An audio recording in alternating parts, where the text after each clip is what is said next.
but the loan rate is relatively higher. So the EU grants are allocated accordingly. With that, in addition to IPA, we have Horizon Europe. We participate in this program, and Life and Digital Europe programs. We are also in negotiation to contribute in these projects. Last year, with the World Bank and our Treasury Department, we signed a memorandum of agreement, and we expect a significant source of financing for the private sector. And in order to reduce emissions in the ETS, we will define prioritized industries. But we do not know the modalities clearly, therefore we cannot make any official declarations. Turkey's investment platform is another source. That's the European Sustainable Funding Department, EFSD Plus. That's the tool that EFSD is using in Turkey, providing funds and loans to our private sector, and the EU will be the guarantor of these loans.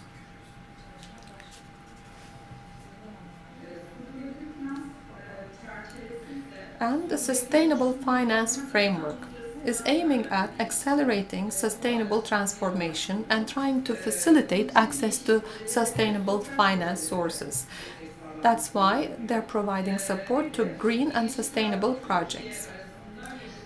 Between the UK and Turkey, last year we've organized a green finance conference in London, and some subsidies have been declared. One of them was the fast train between Ankara and Izmir, funding of that railroad, and KOSGEB and TÜBİTAK, the Scientific Board of Turkey, provide support to local associations, and the Bank of Provinces is distributing its national and international resources to local entities. Private and public banks provide funding also.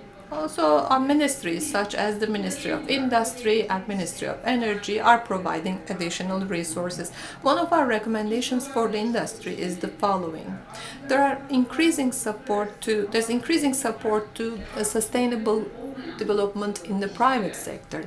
From now on, the funds will not be provided to projects which are not sustainable. For example, support to fossil fuel will decrease.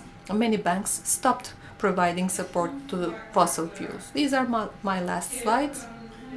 Our Ministry of Environment and Ministry of Industry and Technology have these presentations.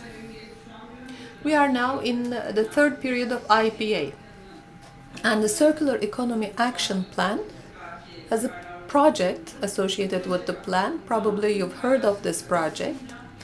All of the stakeholders will participate in the preparation of the Circular Economy Action Plan for Turkey, and they are actively working on this project. The Ministry of Industry and Technology is also providing their support in this project. We have an action plan. In line with this plan, in July 2022, it was published in July 2021 with the decree of the Office of the Presidency, and you can see the relevant actions on this slide. Green, circular economy, finance, energy, agriculture, many topics are included in this transformation action plan. This is something I mentioned in the beginning. Let me talk about that in more detail. That's the Green Deal Working Group, and our associate ministers are member of this working group. So far, we've held 3 meetings, and we are now having another look at all the work that the ministries are carrying out. But what's more critical here is the following. We have 20 specialized working groups under the new Green Deal Action Plan. The ones that I showed with the color red shows the expanded producers' responsibility part. As the Sustainable and Consumption Specialty Working Group is governed by the Ministry of Trade, and it provides technical support to sustainable products. We have the National Circular Economy Working Group and other sectoral working groups, but these two are especially important.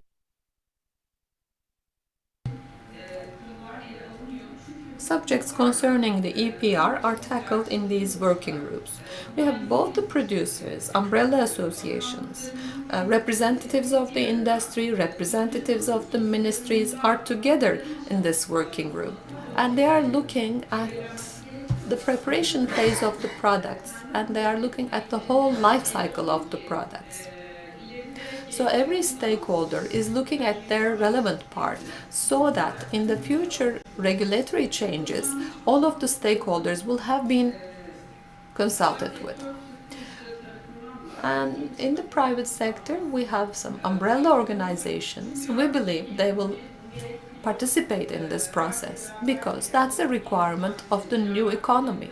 We have to tackle all of these issues jointly so that we can adapt our system to the European Union market.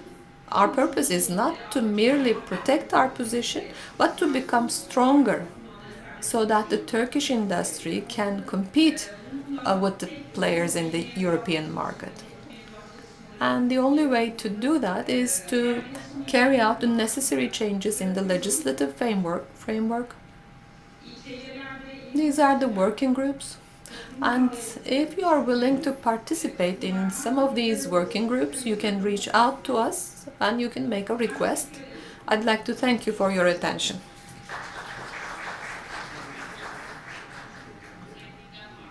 We'd like to thank Ms. Didem Artunç Ünaltekin. Now, in transition to circular economy and in relation to the expanded producers' responsibility in Turkey, we will share the current developments in Turkey. We've listened to the public sector. Now we will turn our eyes to the NGOs, and the representative from ÇEVKO will talk to us, Ms. Mete İmer.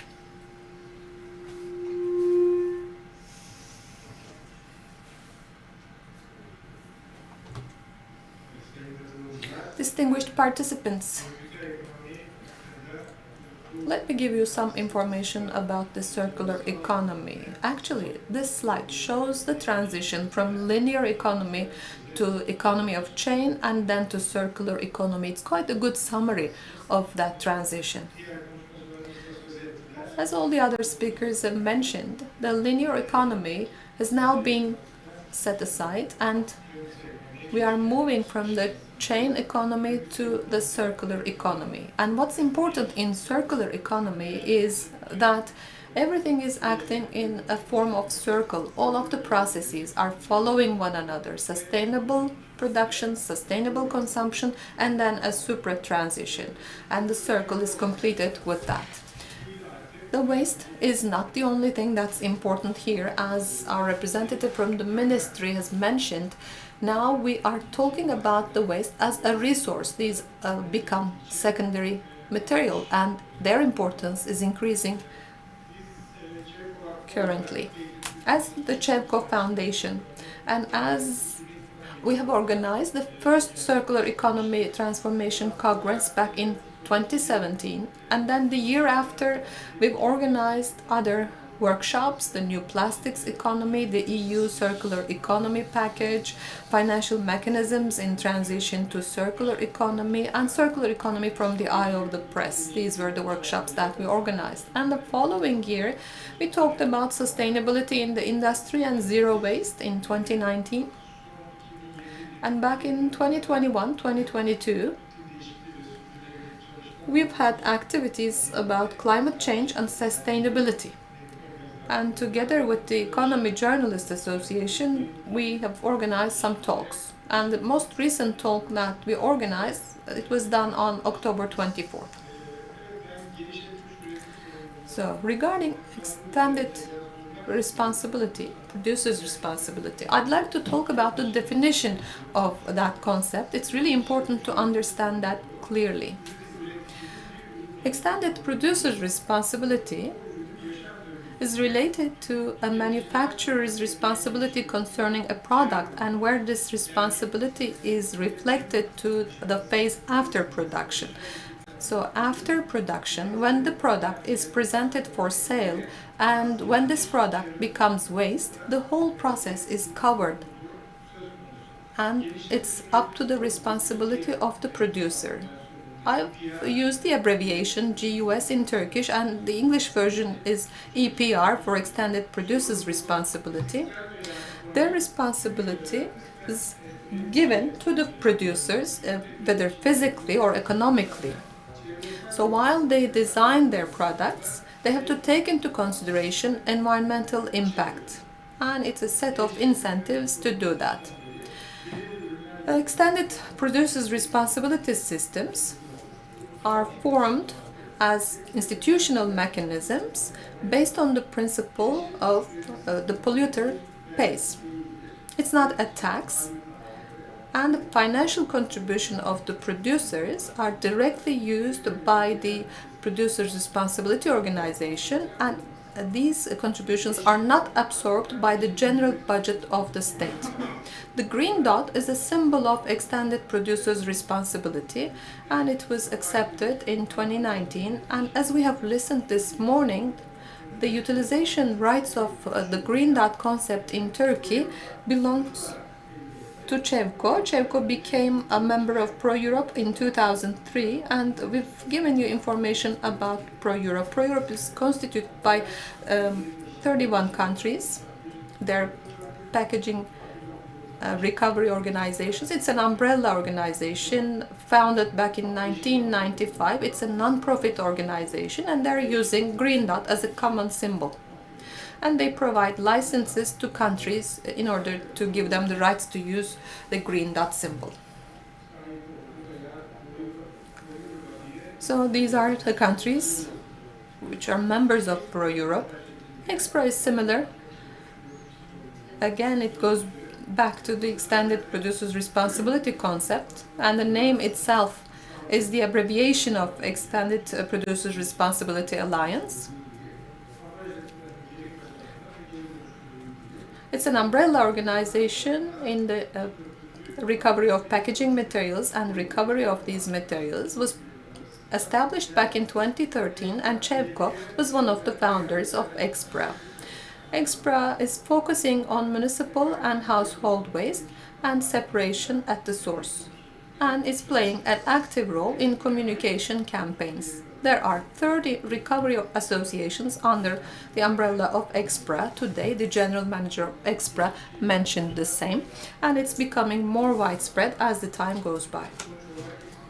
In the end, EXPRA members represent a population of 210 million people, and they carry out activities in order to collect packaging waste and provide physical infrastructure to gain back an annual amount of 16 million tons of packaging waste. There are 10 golden rules in EPR. The general manager of EXPRA mentioned these golden rules, and I want to briefly mention those.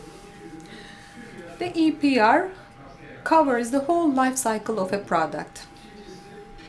Secondly, these obligation systems have to be governed by the industry and operated by the industry. If that's the case, we can call them the system of EPR. The EPR systems should be non-profit and should not distribute profits to its members. Waste collectors, separators, and recyclers are institutions with whom the EPR system is collaborating closely, but they should not be an active member in the EPR system, because then there would be conflicts of interest. There has to be a legal framework in applying the strong system of EPR enforced by the public authorities. A successful EPR system should be based on a strong collaboration between public authorities and the EPR obligated parties, because we have the central authorities, municipalities, and only with some cooperation we can be successful. Seventh item is that there should be a playing field for all the players in the system so that unfair competition is prevented. Obligated companies have to be treated equally so that the costs of EPR should be shared equally. The EPR network owned by the industry should have a public service mission at the same time. expanded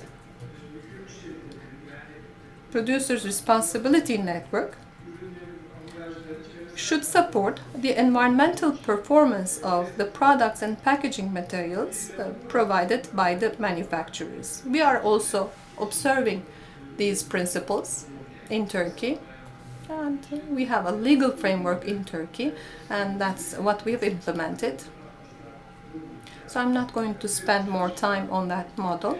And as a result of these efforts, between 2005 and 2020, we were able to take responsibility on behalf of 1,400 economic enterprises. We have worked in 30 provinces, and we've reached out to a population of 30 million people to cover 7.5 million tons of packaging waste. We provided training to 1 million students with the collaboration of the Ministry of National Education. We provided public spots in order to raise awareness. And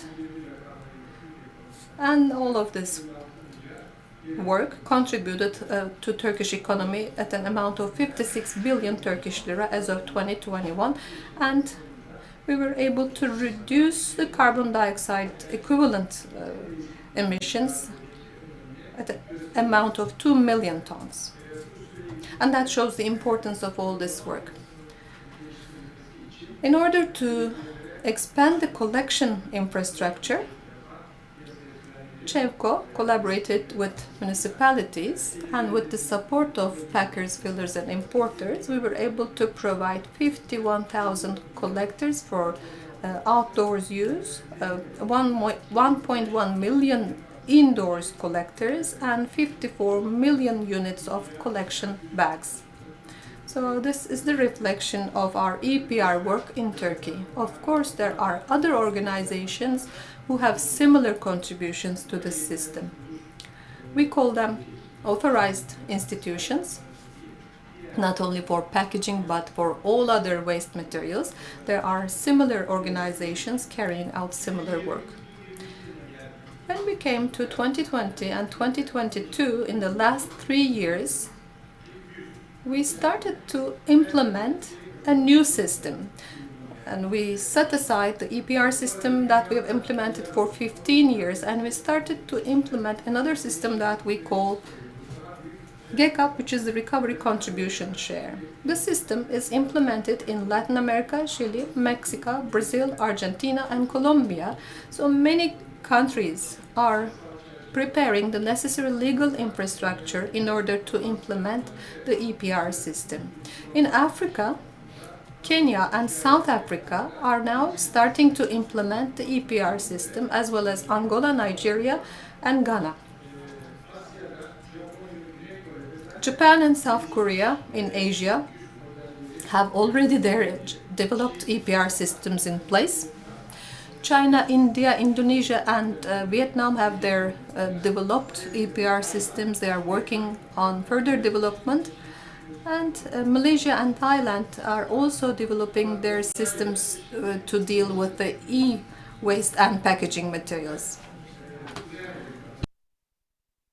In North America, we have a well-in-place EPR application for the last 20 years, and in the US there are different states having a necessary legal framework for the EPR system. In Turkey, for the last 3 years, have now no obligation to fulfill their recovery and recycling target.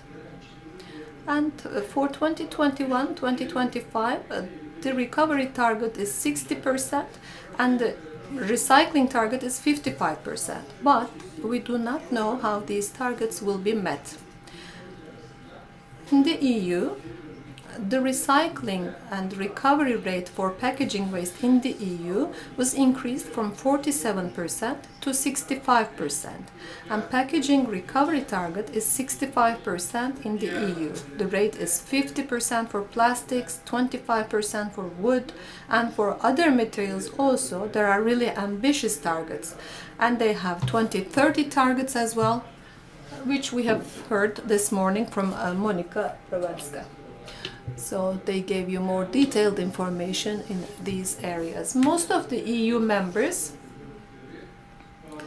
are now able to meet these targets with the support of their EPR network. Starting from 2020, companies in Turkey will pay a contribution to the Ministry of Finance. Unfortunately, we do not have any information as to how much waste has been recovered or how much money has been earned from this. Around the world, these systems bring transparency and efficiency. We see that the environmental impact is the lowest with the life cycle of the product. That is what we see around the world. The OECD says that EPR actually helps the recovery rates of the products and also reduces public expenditures in waste management. Now, the EPR role in a circular economy, as I said, will increase. Let me go into that a bit, because here we're talking about 30 years of experience indeed. Of course, there will be some revisions made to the system, but first of all, EPR models right now are in line with the Sustainable Development Goals, the SDGs of the United Nations, particularly SDG 9, 12, 14 and 15. These EPR organizations work with the fillers and importers and the public authorities, and they define together with them the minimum targets for recovery.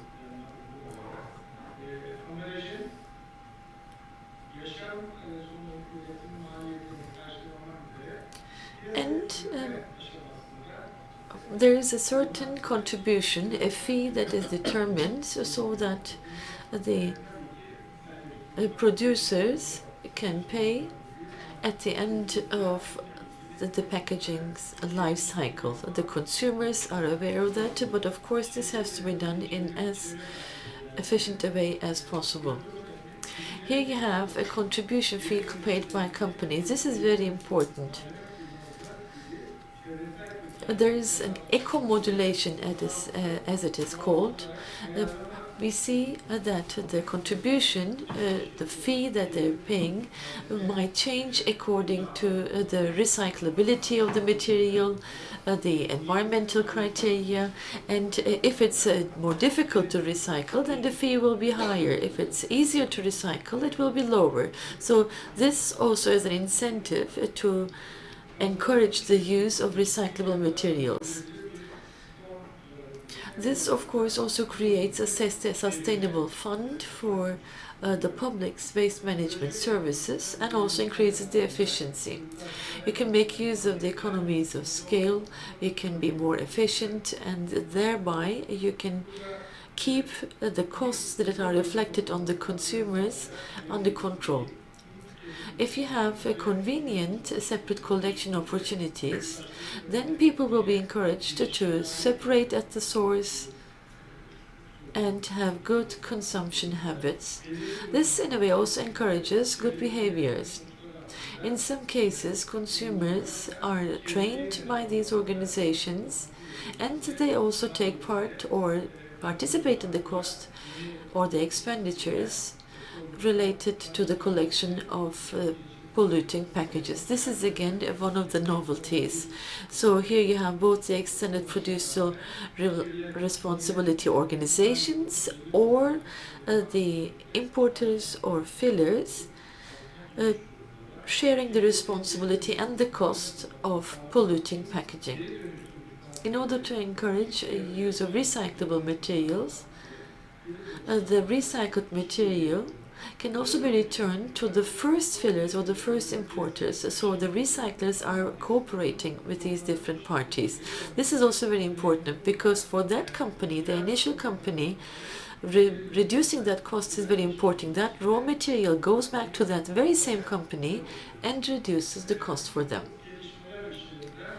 So, in light of these developments, as the ÇEVKO Foundation, we established a working group for extended producer responsibility. We have 11 members in the working group. We established it in May this year. These are the members. What is our mission? First of all, increase the awareness and level of knowledge of our group members. Then organize and participate in EPR related events as a representative of the industry and the civil society. Also have communication and awareness raising efforts for the other stakeholders as well. Then we're talking about the separate collection at the source, how it is better in an EPR model, how voluntary it is, to have some pilot projects to see the outcomes, and then report and calculate the different rates for recycling. We work together with the stakeholders and increase our cooperation and partnerships. We work together with European Union with the circular economy transition, also work with the different parties for the regulations and the changes in Turkey.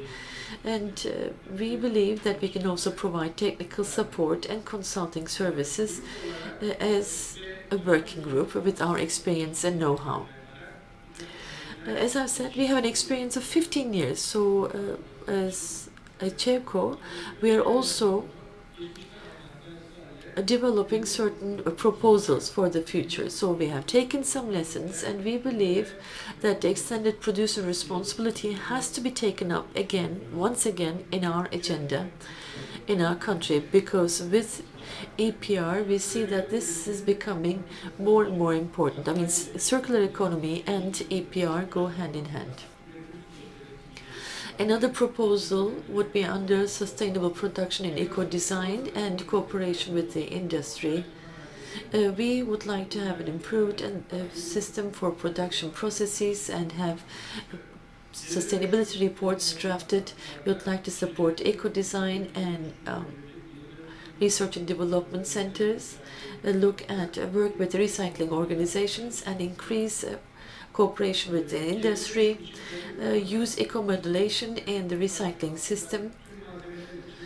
Then we would like to have higher quality standards for recycling. Under this heading we have different items. One is for all materials, we want to have them no longer to have a definition for no longer waste, and we would like to define recycling for these materials.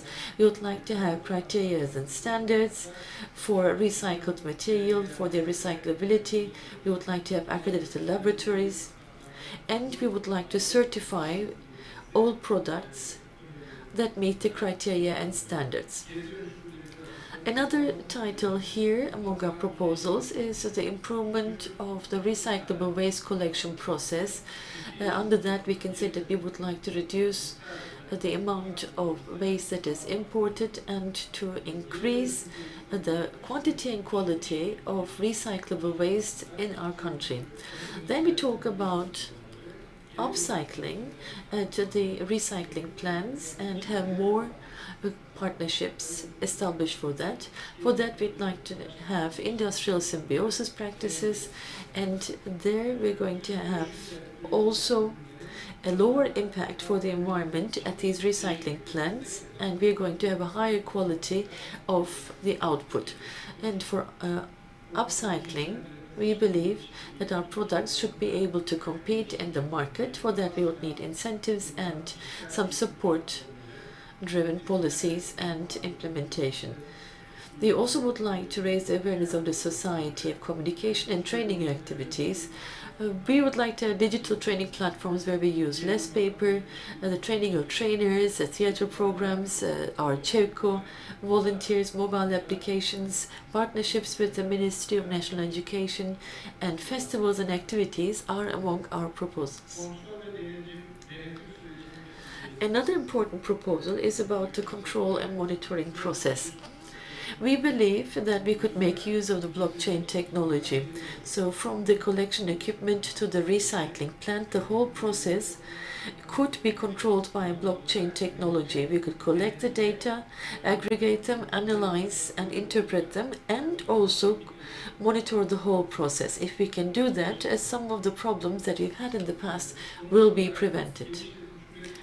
In conclusion, we believe the extended producer responsibility practices were first introduced to help the industry participate in the protection of the environment. But today we're actually talking about an inevitable raw material for the industry. So if it's through circular economy, waste can become part of the industry again, we can use it and the whole value chain can benefit. Especially in the post-consumption period, waste has to be collected and recycled, and EPR here is very important and the leader in this sense. Thank you very much for your attention. We would like to thank Secretary General of the ÇEVKO Foundation, Mr. Mete İmer. Now the industry has the floor. We have Ms. Ebru Şener Erim. She is member of the Board of Directors and Director of Corporate Communications at Unilever. The floor is yours. Thank you very much. Distinguished participants, I'm very pleased to be here with you at this very valuable convention organized by the ÇEVKO Foundation. Yes, today we're talking about recycling, we're talking about the circular economy. Two of our valuable speakers have given very important messages. Now, first of all, I would like to share with you our strategic approach to plastics.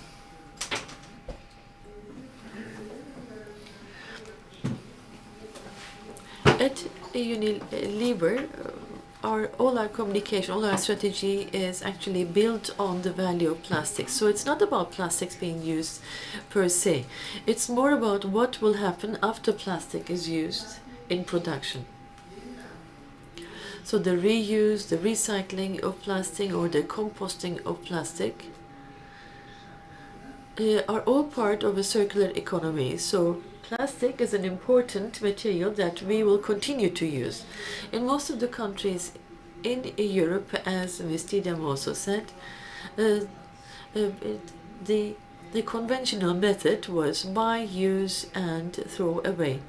This is polluting our natural resources and it also limits our resources, and we've had a lot of losses incurred because of that. So instead of that linear model, we are going towards a circular economy where we are reusing, recycling. We have important targets that we would like to achieve by 2025. These are all global targets. Our first target is zero plastic, which is actually making it less than 100,000 tons net plastic reduction. What does that mean? So we are going to use the plastic that will be disposed of by the consumers. Unilever's target here for 2025 is 25%. So 25% of its plastic will come from plastic that is disposed of by the consumers. Then again, we are talking about reuse, recycled and composted materials. And again, we are going to collect more plastic waste than we put into the market. This is a commitment and it's a critical commitment, and today we've had many speakers underlining that as well. So how can we revive EPR in general? Maybe this is the most valuable message that we have today. We have a very transparent roadmap. So the strategy is use less plastics, use better plastics and achieve zero plastic. So these are all the solutions that we're striving for. This is our commitment, and along with this commitment we have made certain changes. Just to give you some examples, of course we're all consumers, and as consumers we should pay attention to the amount of plastics used in the production or the things that we use. We have to pay attention to that so that the producers are more motivated to achieve their targets, maybe in a shorter period of time. On the right hand side you see the Yumosh product, the laundry softener, using less plastic. Now on the left hand side you have a different type of container. Both of these are highly concentrated products. You might remember that the softeners were actually carried in huge containers. Now they are sold in much smaller containers because the concentrated products help us use only a very limited amount of softener for more laundry. So we can use smaller packages and we still get the same result. We did the same for our Cif detergent. It's a very concentrated product. We're talking about a tiny bottle, and this tiny bottle can be dissolved in another plastic container and another bottle that you bought before. It could be again an old Cif bottle. You put this small container's content into this big bottle, put water on it, and once you shake it, you can have the same performance. So you see that it's actually 10 times more concentrated, a much smaller packaging that you bought and a much smaller packaging that you threw away. Again, two more products. One is the Omo brand and the other one is the Knorr brand. Here again we're using less plastics. Again, the consumers are encouraged to use them. You have the same performance again, but more importantly, when we talk about recycling, packaging that has too many different materials involved is more difficult to recycle. So for the Knorr packaging, we have left the model with multi-layers and have now a single layer packaging for Knorr. It has the same preserving properties, but it is much more easily recycled. As for zero plastic, we talk more about glass because some of the consumers prefer glass over plastic, so that was the main starting point. There again we have covered some distance, especially in Turkey we have organic ketchup and glass bottles, or we have liquid soup in glass bottles or jars.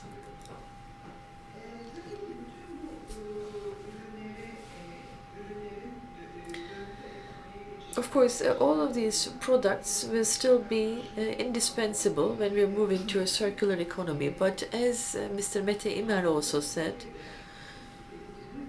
in Turkey, what the consumers buy and dispose of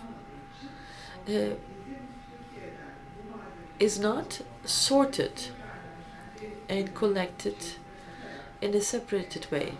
So what we need to do is we need to find it ourselves, and there's a very low possibility for us to find the right waste to be reused as raw material.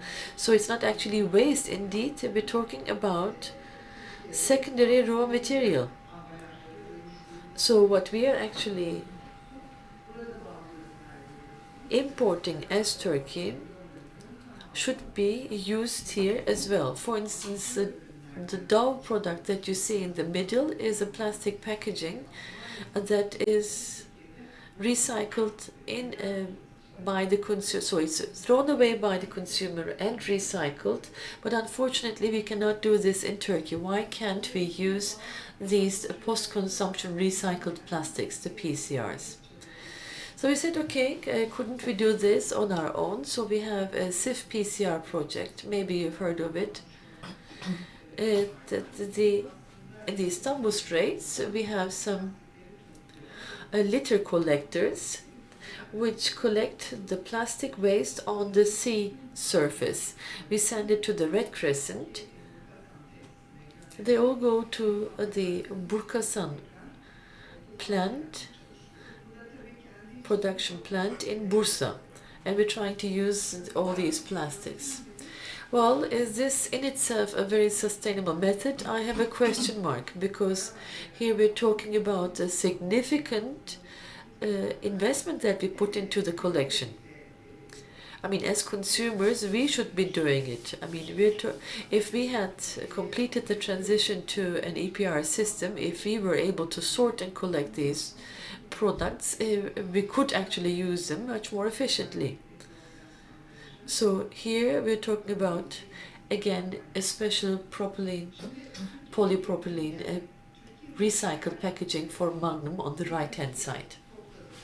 Okay, let's say you have collected these packagings. Let's say you have implemented APR. What about your recycling plans? Will they be sufficient? Well, unfortunately not. And here again, the consumers have to seriously contribute to this. Another project that we did together with Burkasan is the renovation of a recycling plant in Bursa. So at Unilever standards, we helped it grow and become more advanced. So it's not only a contribution for Unilever, but it's also an important recycling plant that we made available for others in Turkey. But we have to increase the number of these plants. This is just an example. Here, regarding EPR, aiming at circular economy, I've shared the reasons why all these aspects were important. Maybe we don't need to reiterate them, but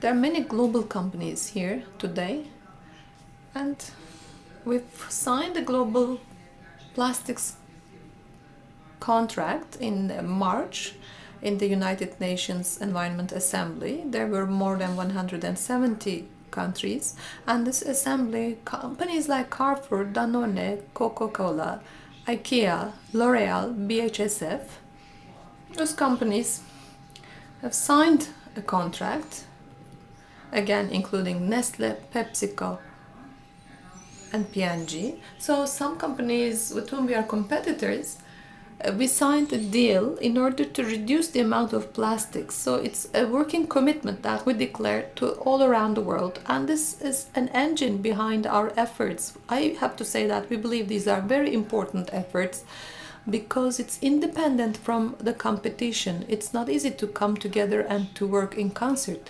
So this would help implementation of all these endeavors. So it's really important.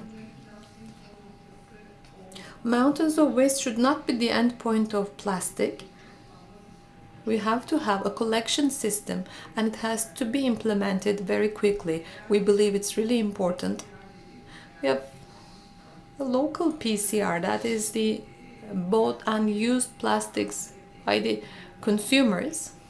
We have to establish a demand and supply balance between these, and we support the establishment of such a system, and we are ready to take our place in the newly established systems.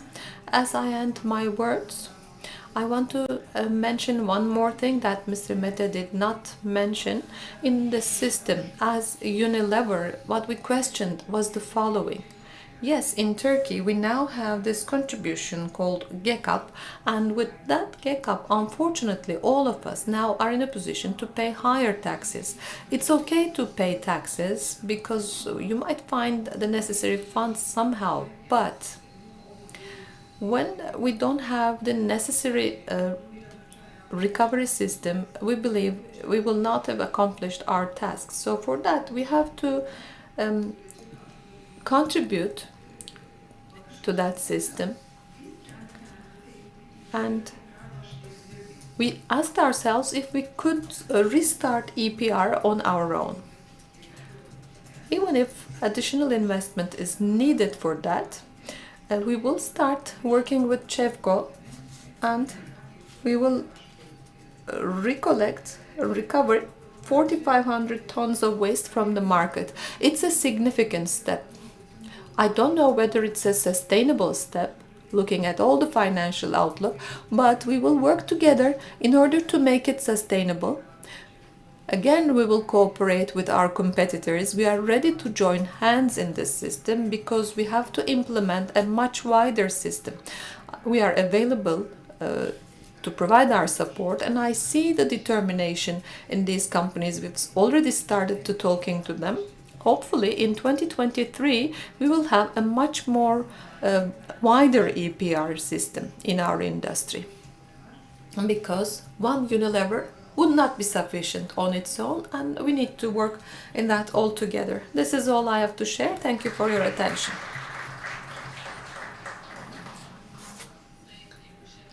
We'd like to thank Ms. Ebru Şenel Erim. It's really important to recover plastics, to recycle plastics. It's one of the most important items. And for a sustainable world, one has to focus on plastics. So we would like to thank you for your contribution. Now we want to turn the floor to Ms. Bahar Tura, Human Resources Assistant General Manager of Carrefour'sa. Firstly, I'd like to greet all of the participants cordially, and I want to thank ÇEVKO for this important event. In my speech, I will look at the retail side of things. And I'll talk about some of the challenges and problems that we've undergone in this process. Until 2021, the Ministry of Environment had determined some recovery and recycling regulations, and we were cooperating with authorized companies, and together with ÇEVKO we were collecting the packaging waste from the market, and we were providing this service together with our stakeholders. Again, in the same context, after the declaration of GECAP, because of some duplicate payments, in order to make the packaging declaration, the collection obligation was eliminated. But the declaration duty still continues. Right now, there are some systems problems. It's a closed system, we cannot enter the system, and this will bring additional problems in the coming period. And it creates some lack of clarity in terms of our future actions. On the other hand, in the retail part, we are also working with other packers, fillers and importers, and we have a hard time in checking whether they are included in that system because we are obligated to do this check. But because this is a closed system, we cannot do this verification and we cannot clarify. It's really not easy to convince our stakeholders as they cannot enter the system either. So we have a bottleneck in that area.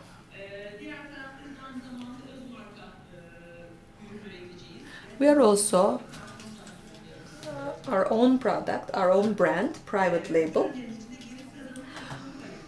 And for these products, we have the recovery contribution share determined by the ministry, and we are making this contribution as determined by the ministry. There we have some problems also, both in terms of costs and operations. All of the packages of these products have to be determined individually and have to be weighed.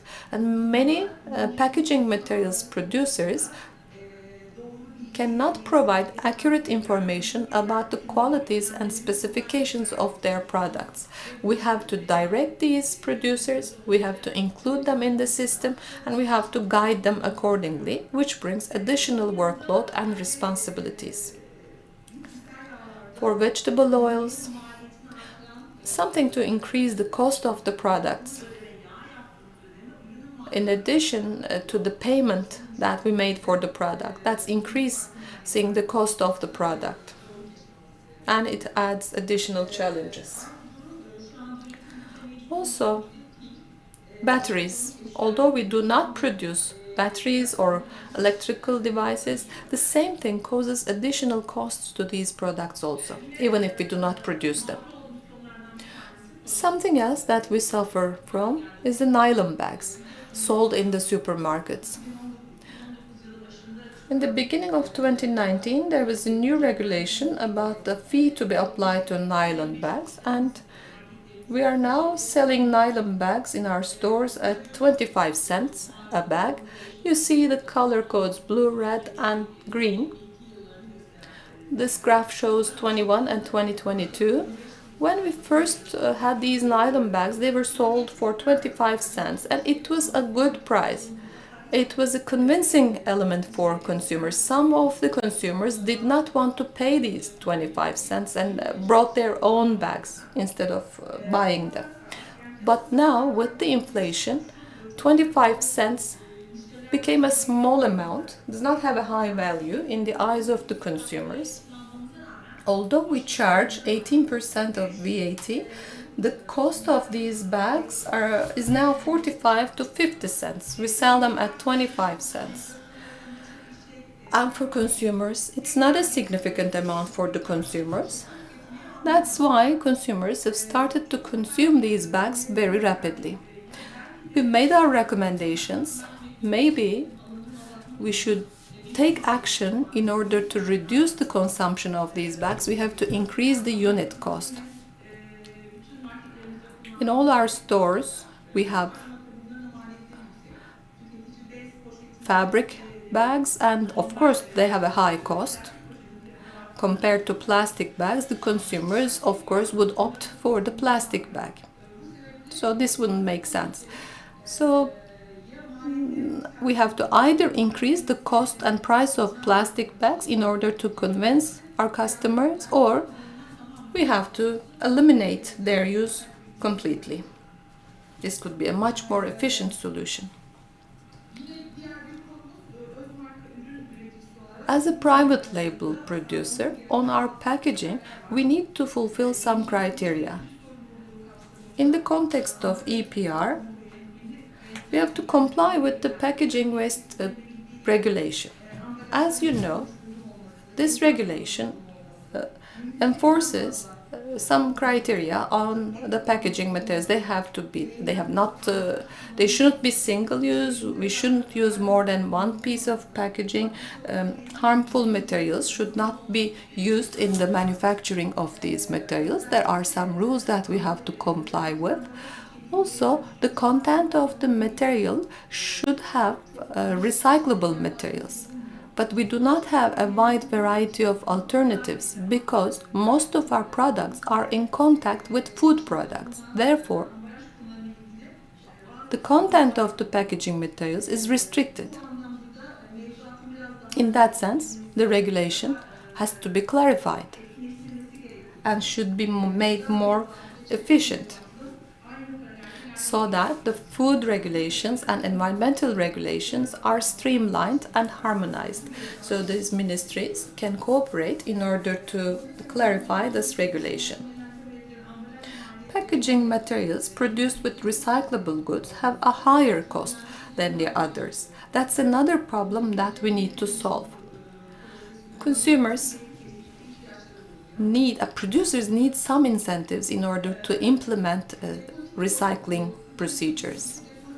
Deposit system, as you know, it's another important part of the EPR system. It involves recycling of the materials. As you know, there is a draft regulation right now. We are in constant touch with the ministries, and this will be implemented soon. The retail sales points are important here, and they have a high responsibility. In our stores, we have manual and automated systems, and packaging waste will be collected with these systems. But the deposit system is not clear. The loyalty cards or cash repayments could be used. So this requires a separate scenario to provide a structure. One of the measures that we are willing to take is the following. We need to know where to locate these deposit recovery machines, automated machines.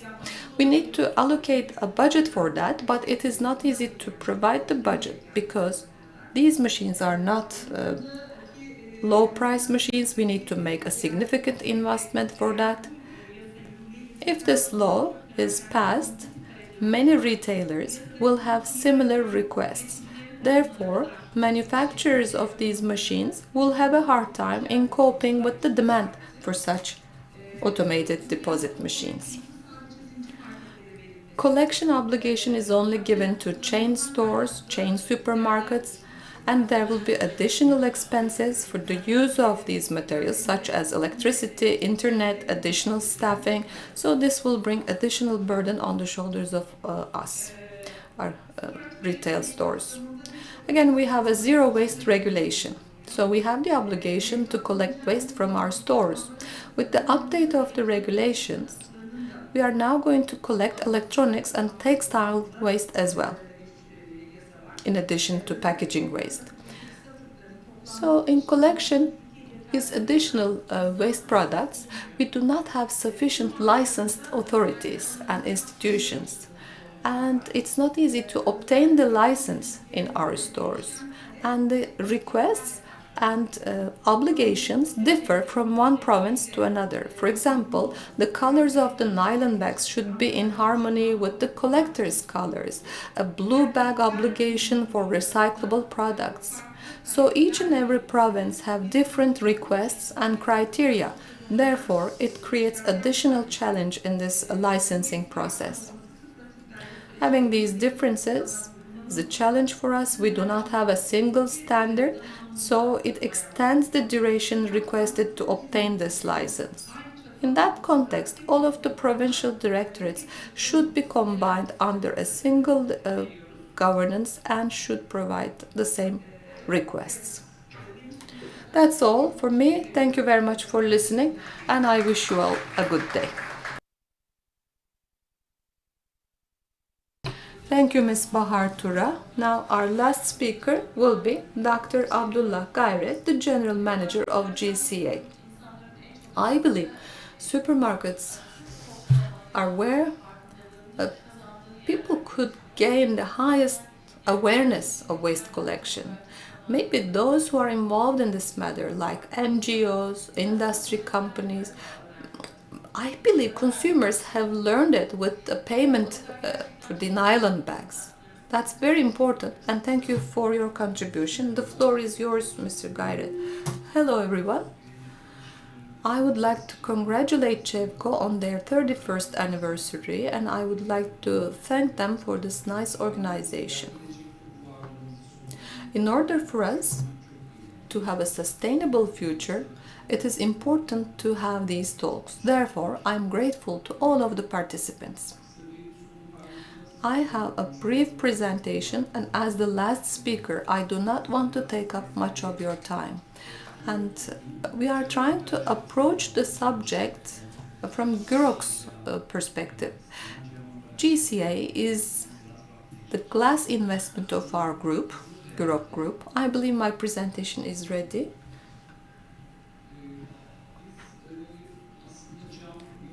I believe this is a journey.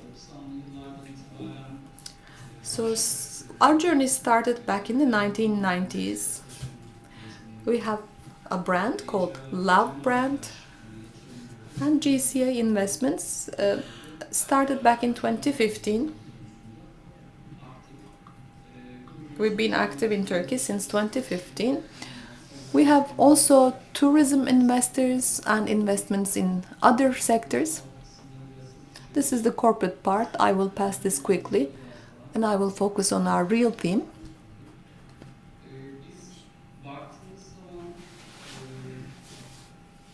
For us,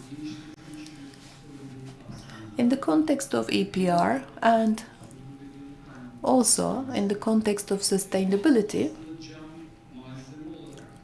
glass as a material is an important part of the circular economy. It enables us to use our resources more efficiently. Also, it makes future investments more sustainable. So glass has many advantages because it can be recycled indefinitely.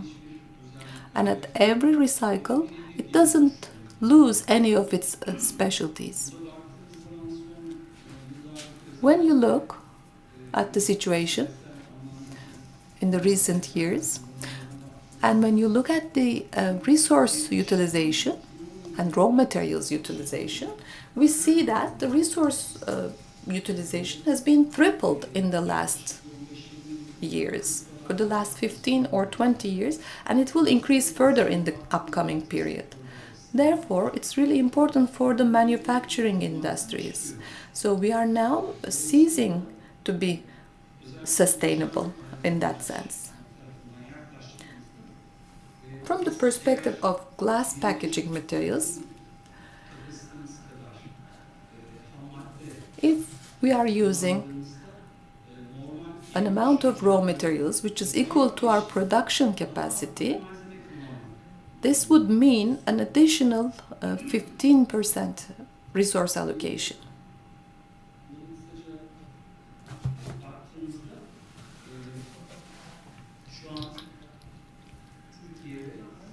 Currently in Turkey, the utilization or recycling of glass materials is 10% right now.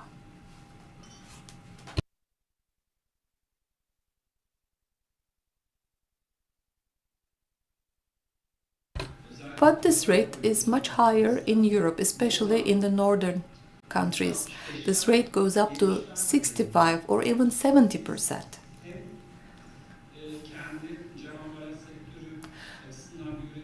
So as a manufacturer in the glass industry, and also for our group of companies, we decided to implement some projects. One of the first projects that we implemented was done in the beginning of this summer. Together with Parkcam, another glass manufacturer, uh, we implemented EcoMat project in Yalova. Glass, tin and PET materials are collected in smart bins, and the project aims at recovering all these materials. And we cooperated with the Ministry of Environment. We have a pilot application in 15 districts. Since the inception of this project, approximately 8,500 people have used this contribution, and we've recollected a high amount of packaging material. Depozito sistemine ve tekrar Now this is a deposit system for the glass packaging. So we believe this is a good pilot project. So we're working in coordination with the Ministry of Environment.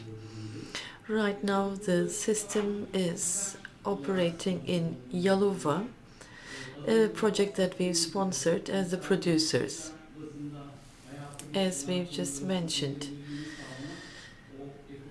it's more difficult to make this sustainable because only these practices can only become sustainable when the whole ecosystem supports this. So we need to make sure that all stakeholders take part in the ecosystem, and the Ministry of Environment coordinates the whole effort. Only then can our recycling efforts become more sustainable. So today, as a glass packaging producer, what we would like to underline is that glass packaging is not waste. They can be recovered for the industry as raw material. This is what all our projects are geared towards. So this will also increase the level of awareness of our society. That was the main objective of our project. And this week, on Friday, we will be going on site and see there how the project is going. We're going to have a meeting to exchange information on the outcomes of the project. But in short, we're talking about more than 9,000 people being involved. We are bringing back and recovering the packaging, so the recycling is also kind of a digital and recycling project. So for any new project in the future, we believe that digital components have to be included as well. So that is one of our goals for the whole country. We are also glass packaging producers, so we also look at the same issue from a production perspective. Yes, it can be used indefinitely. It has no chemical reaction with any beverage or any drink that it's filled with. But one of the most important barriers in front of the sustainability of glass is first what we've just mentioned, that there are some gaps in the ecosystem, or the risk of not being able to establish such a system for circularity, and secondly, the high level of energy that is needed for the production. So the glass industry and all other energy intensive industries will suffer from that. I mean, there is a political crisis right now, political energy crisis due to the Russia-Ukraine conflict. In order to make sure there is energy security, we not only have to look at the waste side, but also the energy consumption side. This is what we've all experienced very closely recently. We also work in the European Federation of Glass Packaging Producers, and we're also representing our country at the board level there. And we're talking about less energy and, if possible, renewable energy resources for all melting technologies. Last year, we prepared a project with 20 other glass packaging producers. We called the project the Furnace of the Future. Our melting furnaces are very important for our glass production technologies.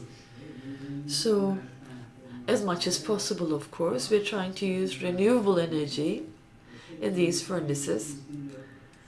And this also will be very critical for the sustainability and the future of our industry. So this is something that we attach great importance to. Again, we have another platform in Europe that is called the Glass Cycle Completion Platform. We are trying to increase our targets for the collection of glass packaging. The goal in Europe is to reach 90% by 2030. We're also trying to close the glass loop, as the project is called. There is a lot of distance that we need to cover here. You said that before, about 2 million tons is our annual production of glass in Turkey. 1.5 million goes to our domestic market, and about 1.4 million tons of raw material cannot be recovered. It all becomes disposed waste, and we're using natural resources instead when we're producing from scratch. So this is something that really upsets us, because we are wasting our national resources and our world's resources. This is something that really upsets all of the glass producers, both in Turkey and abroad. It's not waste, yes, it's secondary raw material. Yes, for the movement of secondary raw material, there shouldn't be any restrictions. It's critical for global and local competition, but more importantly, we should be able to use all of the waste that is available to us. So only if your secondary raw materials are not enough should you be importing. I mean, we're all producing white glass, the bottles that you see on our coffee tables. And in the process, we're using them in the whole process again. So no matter where and how they produce, we buy all of the broken glass of all producers to further utilize the broken glass as secondary raw materials, even if the cost is higher than what we'll be earning from it. With the new developments, there are some issues that have become barriers for us, but we also have a logistics infrastructure problem. Plus, you'll have to sort them, prepare the broken glass for the production, etc. So the plants are not ready for this process either. So it's still a question mark how we are going to execute a deposit return project in 2023. I'm concerned because today we are not collecting all of the waste glass. We cannot reuse it. I mean, if you can collect all the broken glass according to the raw material, you actually can melt it using like 5% less energy than you would use for the initial production. So we cannot make the savings in energy, we cannot make the savings in the raw material, we use all our natural resources from scratch. So this is, I think, a big challenge both for our country and the whole world. Okay, we talk about energy, waste, glass as waste, and here we're talking about a heavyweight industry. And we're talking about a low number of women who are in the labor force in our industry. So we're trying to increase those numbers as well. This is one of the issues that we attach great importance to. We want more women in the production of glass. We want, and for the first time, now we have women workers operating our machinery. Right now it's only 7 or 8 people, but we will be gradually increasing this number. So it's one of the good practices in our country, and I think we will be a nice case to represent our country. And right now we see that the share of women in our workforce is around 23.8%, and our goal as a GCA and the group of companies that we belong to is to bring it up to 50%. So I just wanted to highlight that in passing.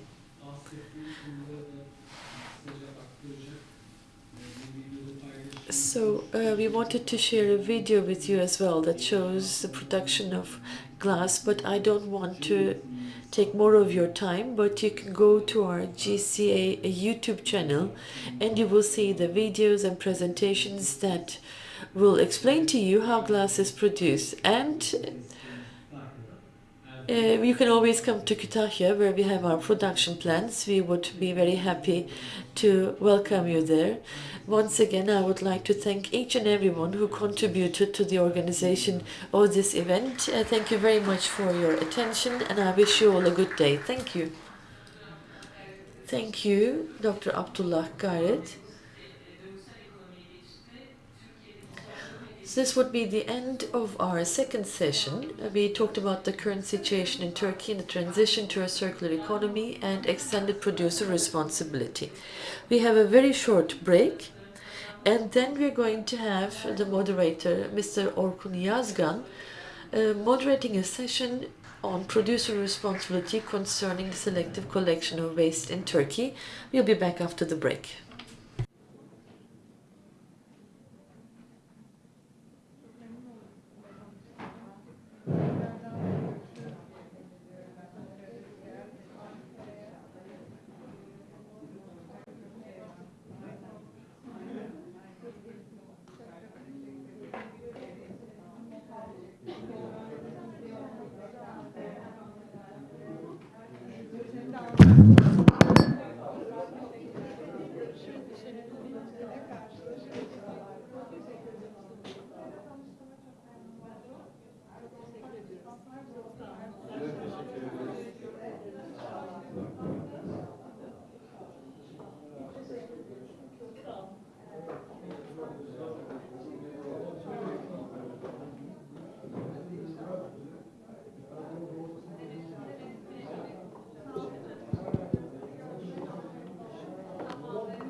1 2 1 2 1 ses deneme 1 2 3 4 sound check hey hey hey.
Diyebiliriz herhalde.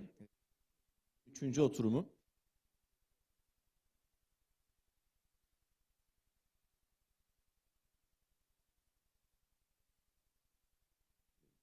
Tamam, başladık bir yandan. Hem Çevre TV'den hem de ÇEVKO'nun YouTube hesabından yayınlar da devam ediyor. Günün üçüncü oturumuna hoş geldiniz. ÇEVKO konferansında üçüncü oturumdayız. Türkiye'de atıkların kaynağında ayrı toplanmasında sanayi sorumluluğu. Başlığımız bu şekilde. 4 değerli konuğumuz var. Fahir Gök, AGİT Yönetim Kurulu Başkanı, hoş geldiniz. Serkan Bereket, PETler, Petrol Sanayi Derneği Genel Sekreter Yardımcısı, siz de hoş geldiniz. Yine Hatice Hanım, Hatice Yıldız, Taşınabilir Pil Üreticileri ve İthalatçıları Derneği, TAP proje sorumlusu bizimle birlikte ve Alpan Eröztürk de ÇEVKO Vakfı'ndan Kamu Uluslararası İlişkiler ve Projeler Müdürü. Yine sunumlar olacak.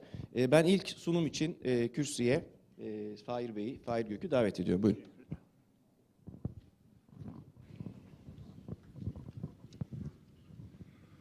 Evet. Değerli misafirler, hepinize öncelikle güzel bir gün diliyorum. Bugünkü organizasyonu düzenleyen ÇEVKO'ya ve Çevre TV'ye de ayrıca teşekkürler ediyorum. Biz AGİT, Aydınlatma Gereçleri İmalatçıları Derneği açılımı olan bir üretici derneğiyiz. Derneğimizin 100'den fazla üyesi var. Tamamı sanayicidir. Dolayısıyla sanayiden atık yönetimine doğrudan ilgili bir derneğiz ve faaliyetlerimizi bu çerçevede yürütüyoruz. Ve yine derneğimiz çatısı altında çevreyle ilgili, atıkla ilgili yönetimini yaptığımız bir ticari organizasyonumuz var. AGİT Ticari İşletmesi adı altında aşağı yukarı sanırım 10. yılımızı dolduruyoruz bu faaliyetler çerçevesinde. Bizim konumuz itibariyle, sektörümüz itibariyle ana ilgi alanımız 5. kategoride aydınlatma ekipmanları.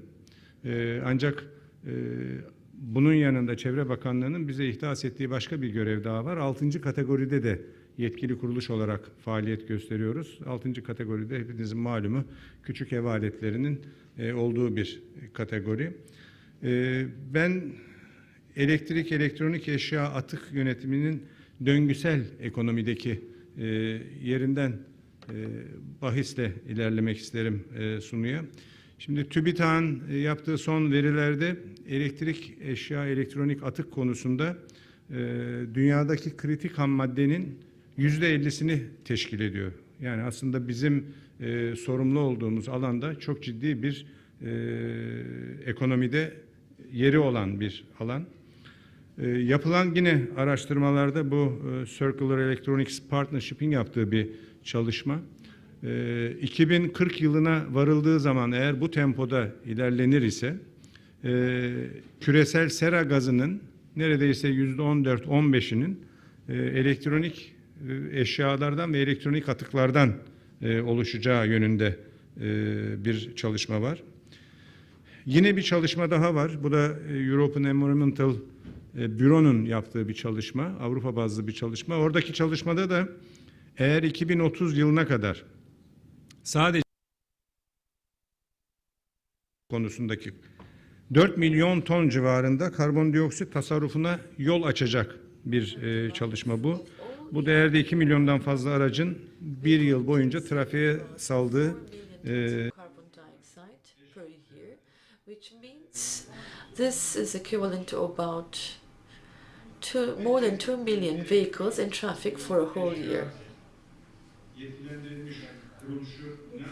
So what do we do as an authorized organization? First of all, we're trying to raise the awareness of people.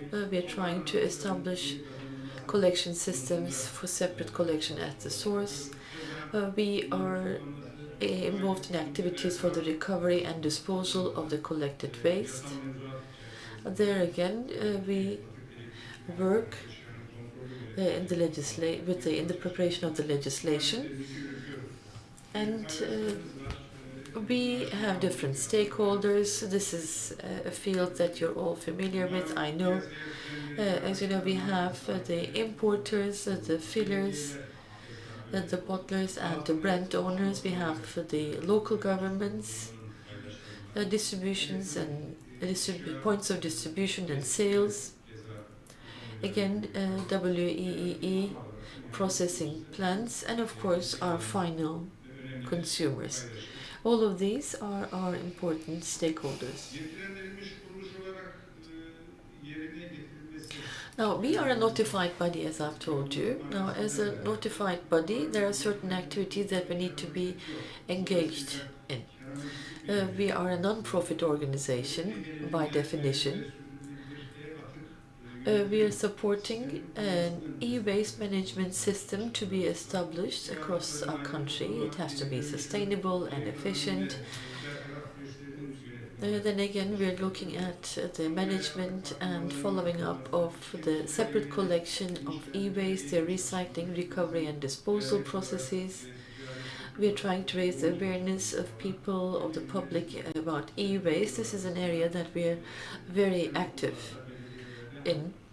We work with the public, we work with the local governments. And then again, another important mission is that we manage relations with the industry, the public sector, private sector, and the NGOs. One important part about waste management is, because we are a manufacturers association, is the producer responsibility. So here you see different headings that I would like to share with you. First of all, one of our priority items is to make sure that all unregistered enterprises are registered in the economy. For that, we work together with the ministries, the local authorities, and other relevant stakeholders. As I've just said, we are engaged in training and awareness-raising activities. One thing that I didn't mention We are also working to prevent waste production. We also have partnerships with municipalities and organizations other than municipalities, again from the public sector. We work together with companies that produce waste collection equipment. We are doing waste collection activities. For instance, we are working for the development of certain technologies to facilitate waste collection. We drafted the project, and in time we will start to implement the project. We have efforts for capacity building and recovery. I also said at the beginning of my talk that one of our most important stakeholders is local governments, and we have serious partnerships with them. They specify what they need in terms of awareness raising, what kind of training requirements they have, how they would like to educate the people, both online and offline. We have different campaigns, both in the press and different media.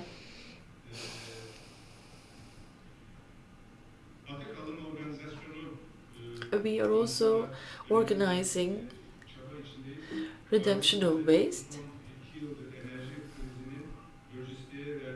As you know, the logistics has been hit very severely because of the shortages in energy. So we're trying to consolidate deliveries, we're trying to make sure that we can minimize the cost, and this is how we are coordinating the organization. For the lamps, we are making sure that the processing plants are reversed.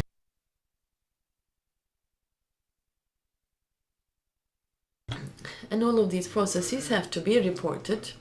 Finally, and without further ado, I would like to make a few final remarks.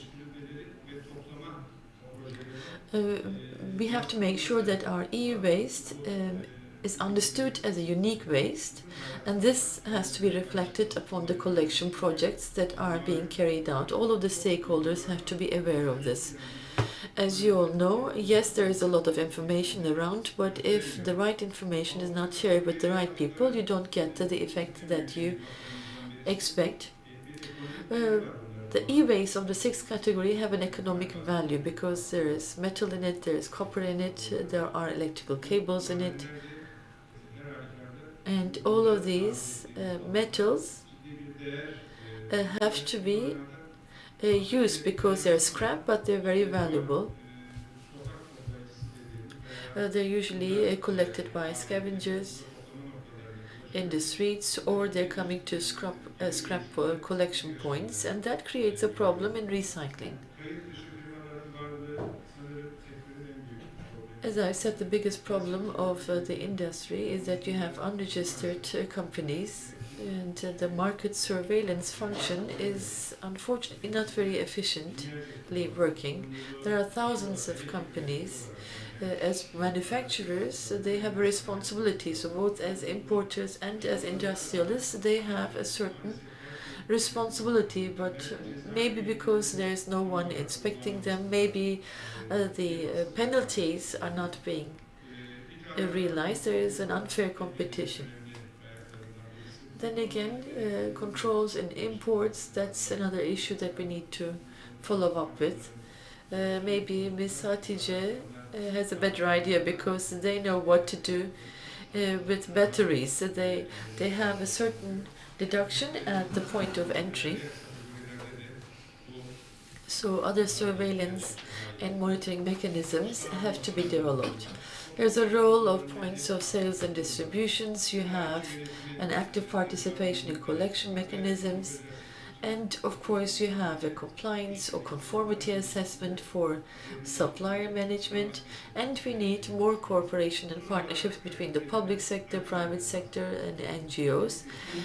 One last thing about AGIMER. AGIMER is a new organization under our association. It's a project with 4 pillars. It's an accredited international laboratory. and it not only serves the lighting industry but also the defense and automotive industries. Also, we can also use it for the lighting of plants or agriculture that is going to be done without soil. But more importantly, we have an environmental awareness center. What they do is they work with the producers, like how they're going to manage the waste, what kind of relations need to be established. So how can an industrialist know about the production but also the recycling of the raw materials? This center is going to work with universities. Another mission of ours is that we're also one of the founder members of the European Lightning Society. So we know of the legislation before even others in Europe know of them. So we are trying to make use of these as well. I was just telling you that 2 million tons is the savings that you can create in a year. Maybe you know the slogan in Europe, the 3 Rs. We talked about more durable, more resilient goods, and we talk about the second-hand use of this equipment. And this will also be true for Turkey.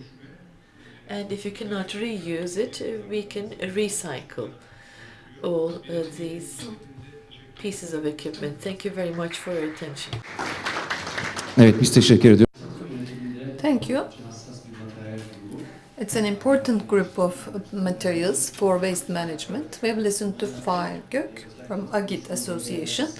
He talked about prevention of waste collection, waste formation, sorting at source, organization of waste collection, and training activities. These were very important awareness activities carried out by Agit.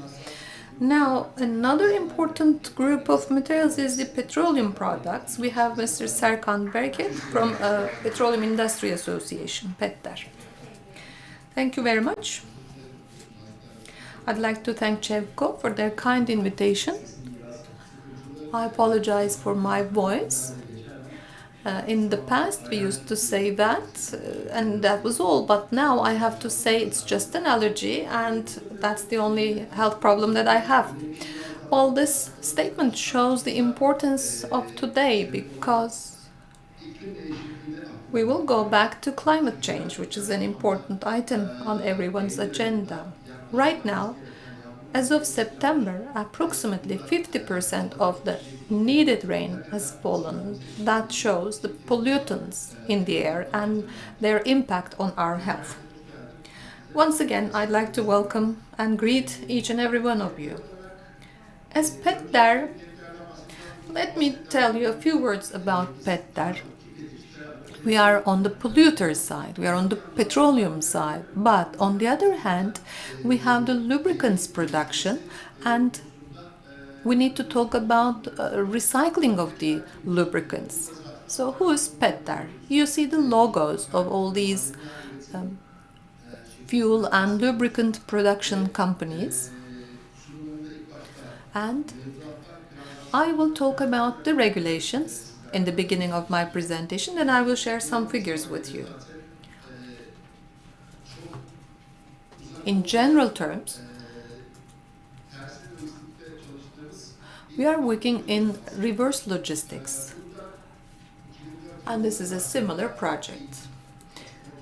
The first waste lubricants control regulation was published back in 2004, and because of the producer's responsibility, the economic enterprise had to be established, and the project started with the establishment of this economic enterprise. We've had many pieces of regulations, and the latest one came in December 2019. That was a change of regulation, which is currently in practice, but this is bound to change also. We have a new draft regulation. Here we see what this new regulation has brought in 2019. The fillers, packers, and importers have to make the necessary lubricant declarations, and that's the part we call GECAP, the Recovery Contribution Share. This will be determined by the ministry, and the waste lubricants will have to be collected by the producers of these lubricants. In the production of lubricants, the ministry will determine the rate of base oil utilization. So while producing lubricants, the manufacturers will have to include a certain proportion of waste oil in their production. And written information should be provided for all these places selling lubricants. Necessary training and awareness campaigns have to be carried out.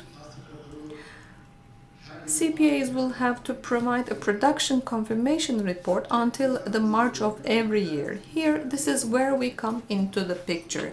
They have to be a member of the authorized entity, and if they become a member of the authorized entity, they can transfer all these obligations on our shoulders. So to become a member does not mean that they will get rid of all their responsibilities. They will help us in collecting this waste and lubricant stock. So that's the responsibility that we have. Of course, lubricants undergo a dual sales process. First, they are sold. After manufacturing, they are used, and they have to be recollected and recovered. Of course, this can be either an industrial production, or this can be coming from some modifications in vehicles. This is where we have a waste lubricant. So responsibilities of lubricant manufacturers. So manufacturers should not be mixing industrial oil with lubricants.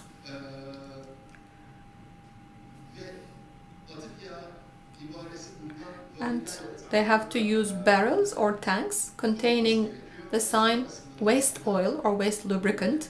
They have to collect these goods in those barrels. Then they will have to bring these waste oils to ourselves or to refineries who are able to collect these lubricants. And unfortunately, waste oil producers do not fulfill all these criteria. We have to raise awareness among them so that they can transfer these waste lubricants to the designated areas. I talked about some regulatory change done in 2019. Let's see what happened in 2019. And actually, the industry was shaped with GECAP a little bit. We can see what happened in 2019 and before that. Before that, PETDAR was the only authorized institution used to collect waste lubricants. We've had 3 categories in which we collected the lubricants, and we were transferring these waste products to the relevant authorities. Lubricants were used as secondary materials, was either given to İzaydaş or recycling companies. After 2019, in addition to PETDAR, authorized refineries have also started to collect waste lubricants. And after collection, we are now giving our waste lubricants to refineries only. And the pollution rates of these lubricants determine whether these lubricants will be used by the refineries or will be used in order to recover as energy. As of 2021, we've collected this much of waste lubricants and we've employed this many people.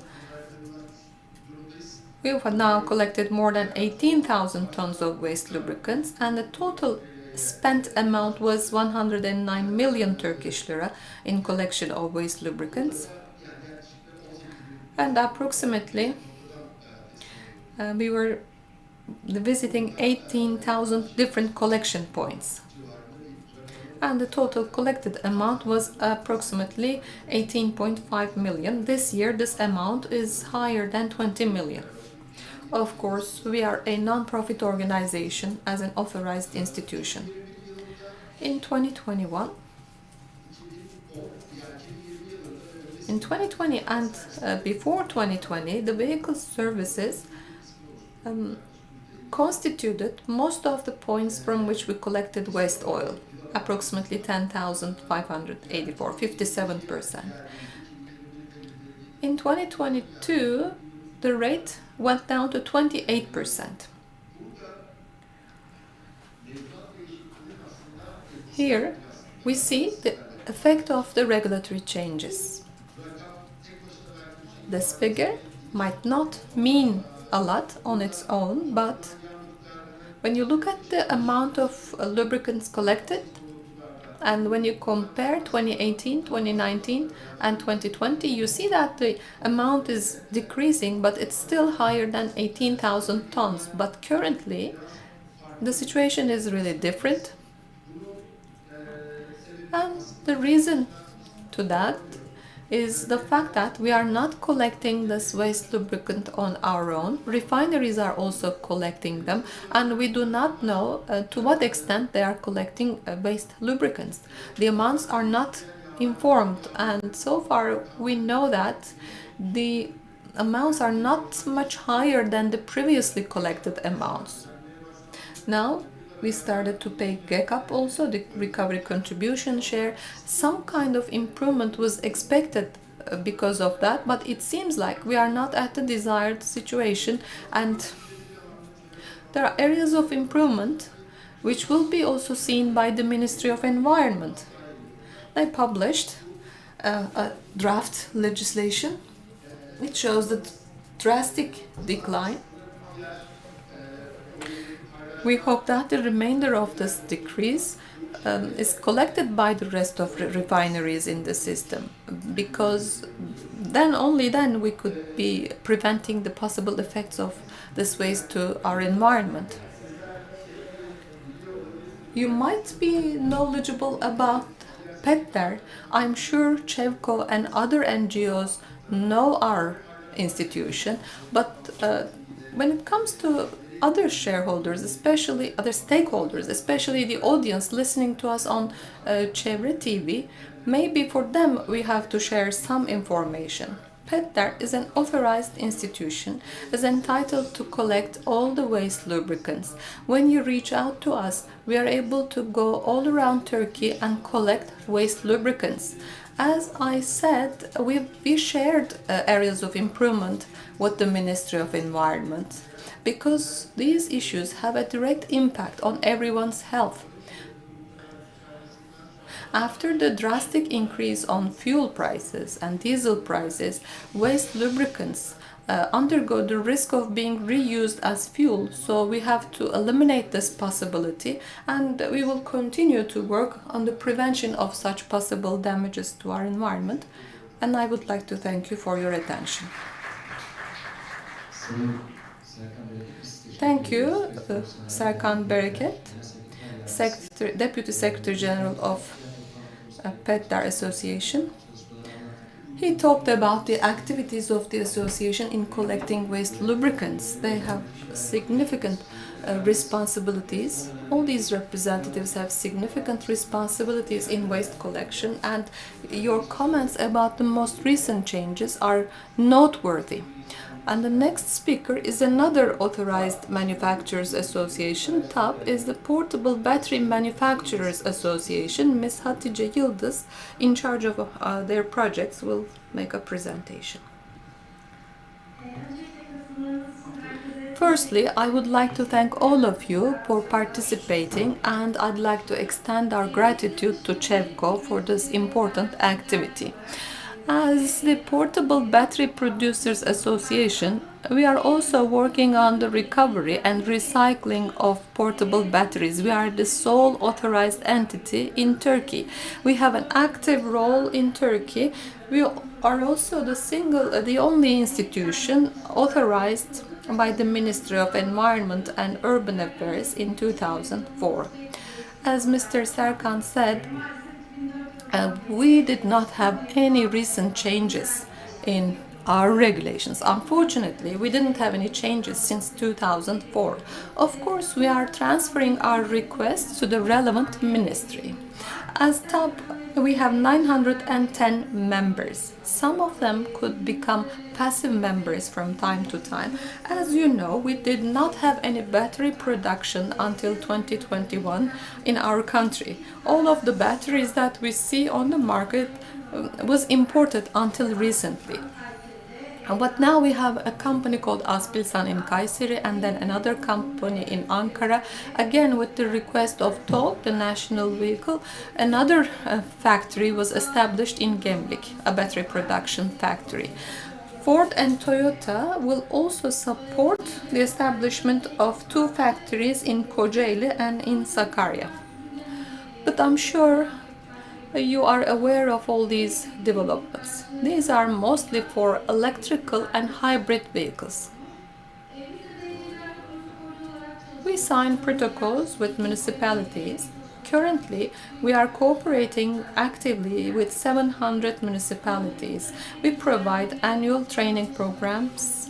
Our purpose is to provide recovery, collection, recycling and disposal of all the batteries. The Zero Waste project created many requests. As you know, we have a high urbanization rate and now this waste is considered as secondary raw material. And soon, maybe in 15 years of time, there will be a shortage in many raw materials. We are getting the signals of such possible problems. That's why we have to come up with new sources of raw materials. Zero Waste project is important for us. As you know, we have to save the raw material supply chain in the world and we need new types of raw materials. In our industry, we need to come up with new sources of raw materials and the easiest way to do that seems to be by way of recycling. As you know, we are working with many institutions. For the last 2 decades, we have been cooperating with the Ministry of Urban Affairs and Environment and Climate Change Ministry, Ministry of National Education, Ministry of Health, hospitals, universities. So we are actively working with many institutions. We are distributing some materials, leaflets, brochures. We also cooperate with Istanbul metropolitan municipalities. We have a billboard activity that we carried out together with other municipalities also. We try to help many institutions. In that we are cooperating with a lot of institutions. We are a member of 2 different institutions in Europe.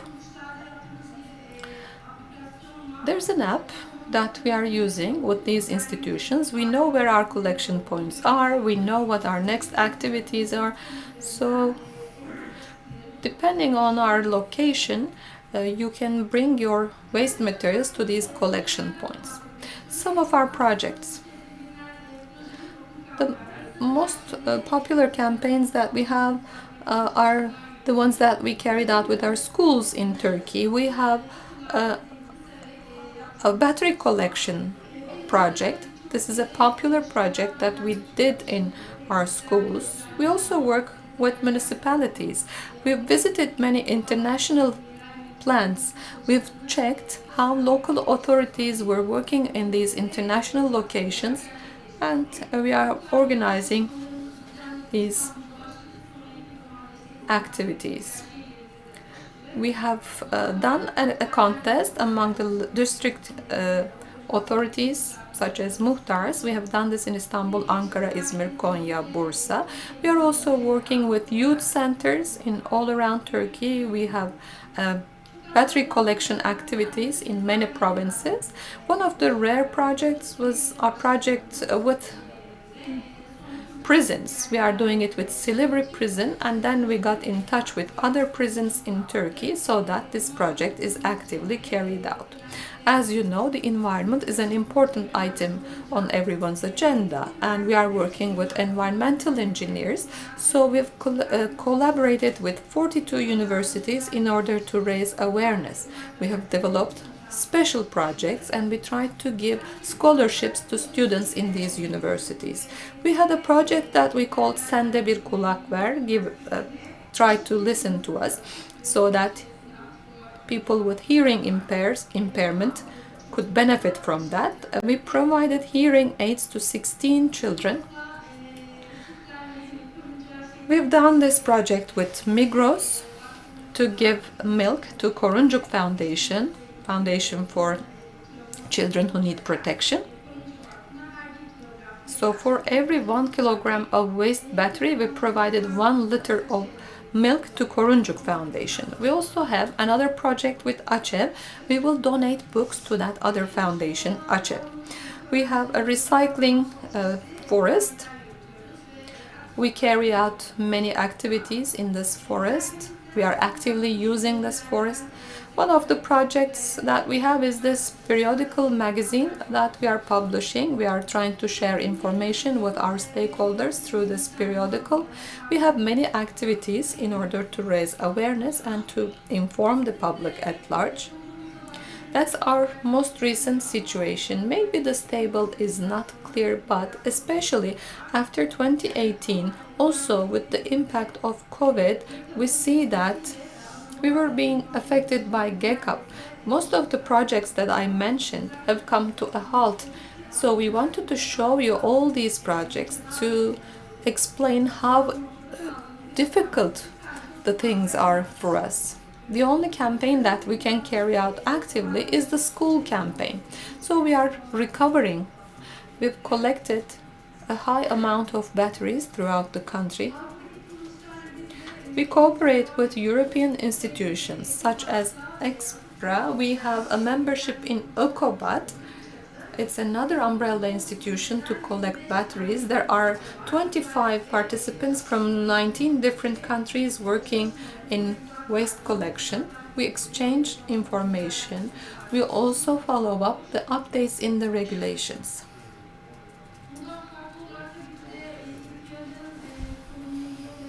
The EPR responsibilities and the importance of these topics are more visible in Europe. As top, we have one bin, only one color. In Germany, they have 3 different colors to collect the waste batteries. Depending on the hazardousness level, they have 3 different categories.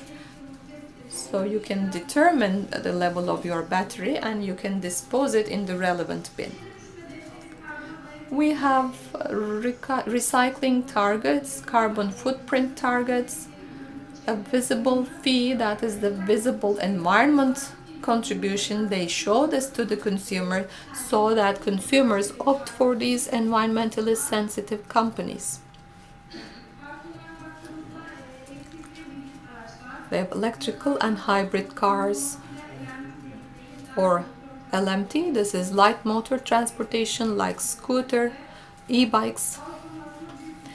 So it's a popular item in Europe and they're up and coming in Turkey as well. In 2030, many brands will have their electrical version on the market.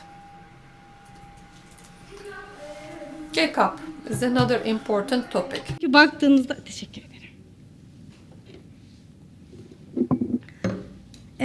Pilin bedelinin üstüne gelen GECAP. Because with this contribution on top of the batteries cost, we see that our costs in our industry have increased by 20 to 25%. The battery itself is also more expensive now. And what happens is that we're also selling these batteries for more. So, of course, there was also an increase on the consumer side. And then you have repercussions in the demand. So you see that people are trying to produce batteries for lower costs now, which means a bigger harm on the environment. We see fewer members who are importing batteries now.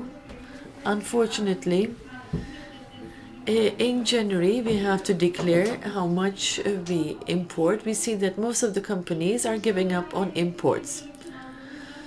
Of course, the cost of devices and equipment that work on batteries is also higher. It's going to be a bit technical, but you have a difference between the OEM and the declaration periods. As you know, you can declare batteries as original equipments, but if you're not selling outside that declaration period, or selling outside that declaration period, then you can no longer call it an OEM, so you cannot show it in your accounts. You also see that there is a reduction in the exports. Then again, we see that the industry is harmed or hit once again. Because of the power banks, as you know, these are lithium-ion battery systems, because companies bring this in as a system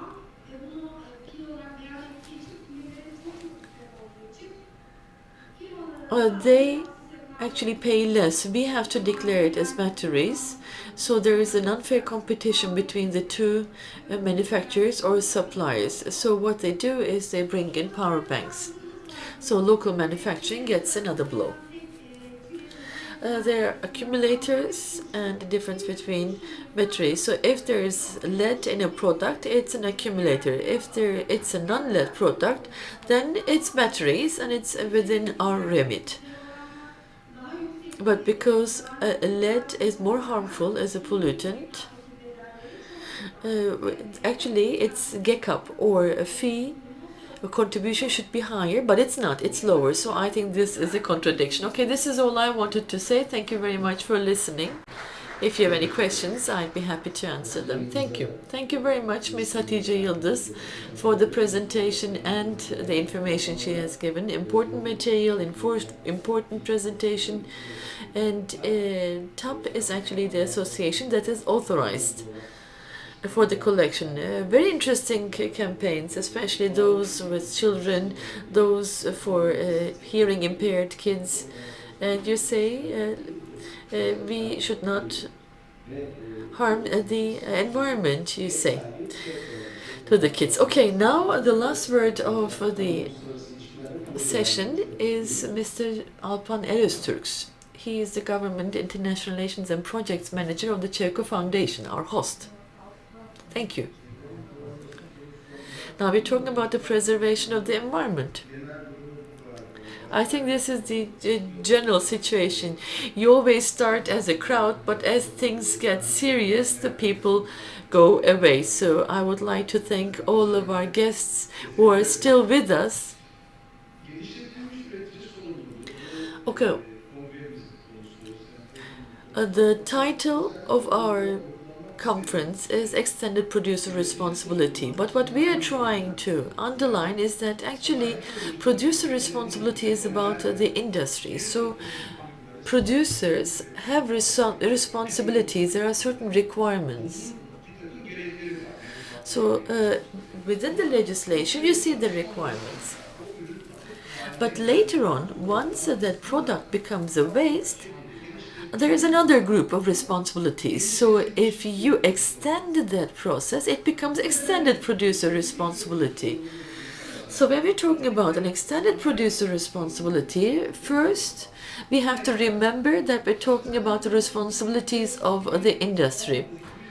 So from 2015 to 2019 or 2020, we looked at where the responsibility of the industry was standing, what they did, how it developed from the packaging perspective. So that's what I'm trying to do actually in my presentation. Now let's look at plastics from 2005 to 2020. Here you see the amount of plastic packaging produced and put into the market. These are statistics from the ministry.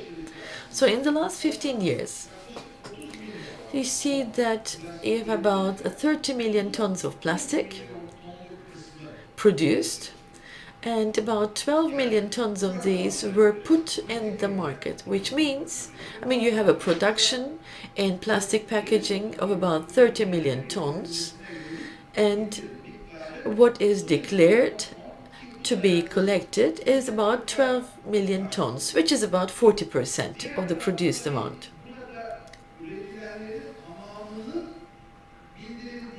Of course, here we assume that all of the produced plastic packaging is also declared.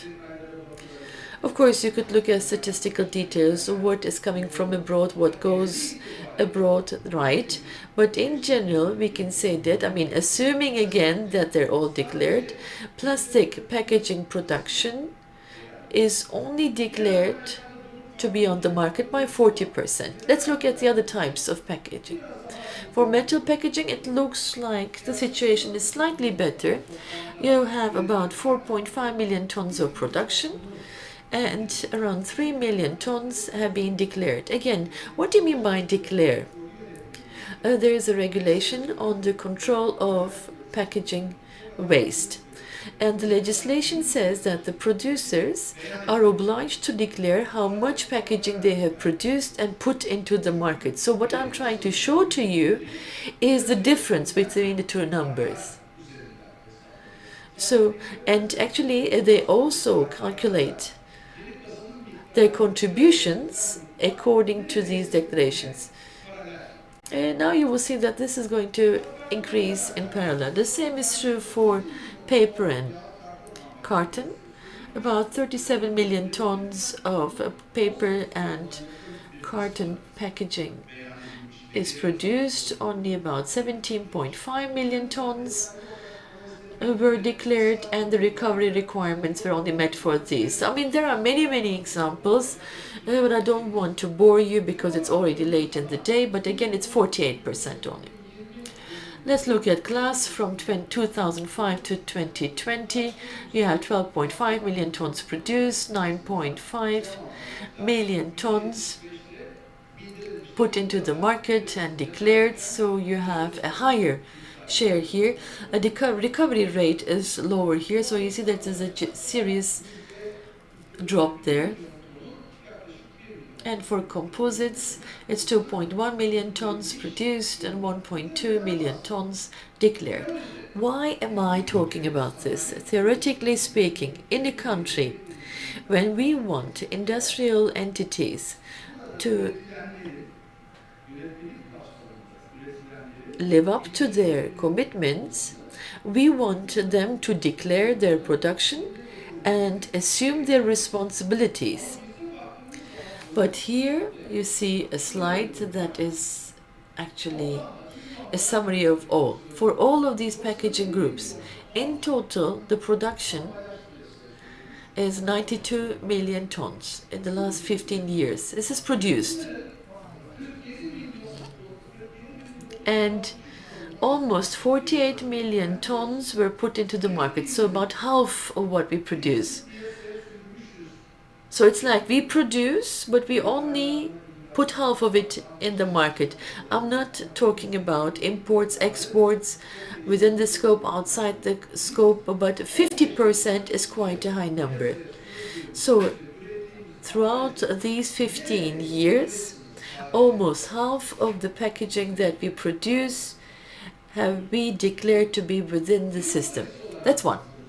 Now, secondly, let's look at the number of companies. Okay, let's think of the 15 years of the legislation, of the regulation. I'm sure some of you will remember those days and will confirm what I say. Back then, we had many subcommittees, and one of them was working on packaging. Back then, in 2011, let's assume that these numbers have not changed. So the number of importers or fillers, bottlers on the market should be 70,000 entities that are responsible for that. That should be minimum 70,000. We're talking about 2011. We're talking about 11 years ago. 70,000 entities. And now, according to the official statistics of the ministry, we see that, okay, in 2012 we have 17,000 entities. Let's say, this is an estimate, we have 30,000 entities in 2020. And they say, okay, they declare, this is the amount of packaging that I produce and put into the market. So you should actually have 70,000 entities, by the way. So only 30,000 of these would be declaring now. So for 2020, the number of companies with which we have an agreement as ÇEVKO is 1,800. With the other authorized entities, it's like 4,000 companies. This is just an estimate. Let's say 5,000.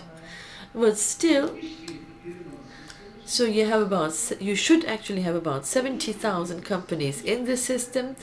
30,000 declare that they're in the system, but the number of number of companies that fulfill the requirements is 4,000, 5,000, say 6,000. So according to our projections, only looking at the number of entities, you see that only 6% of the companies in the market are complying with their responsibilities. We're talking about industry responsibilities, right? Yes, that's one. Secondly, it's not only the industry. Let's look at the municipalities. Okay, we have 51 provincial municipalities, 590 metropolitan municipalities, districts and towns. In total, we have 1,361 municipalities that are obliged to declare their packaging, that are obliged to have one waste management plan. And we see that only 598 of these 1,361 have an approved packaging waste management plan. So I made the calculation, it's only 44%. Let's say half of them. By the way, we're talking about making a waste management plan. Executing it, implementing it in the field is completely different. I mean, how much of it is still on paper? How much is all put into practice? How much of it is done appropriately? We are assuming that everything is implemented correctly. Only 44% met their obligations. Okay, let's look at the collection and sorting or recycling plants. Here you see in the years the total tons of collected, sorted or recycled waste. So you're going down from 25,000, more than 25,000 tons to less than 5,000 tons. There are several meanings here. The first one is maybe you have too many recycling plants, or maybe periodically the quantity reduces, so the number of companies is increasing and the total amount is decreasing. So that's one interpretation of the graph.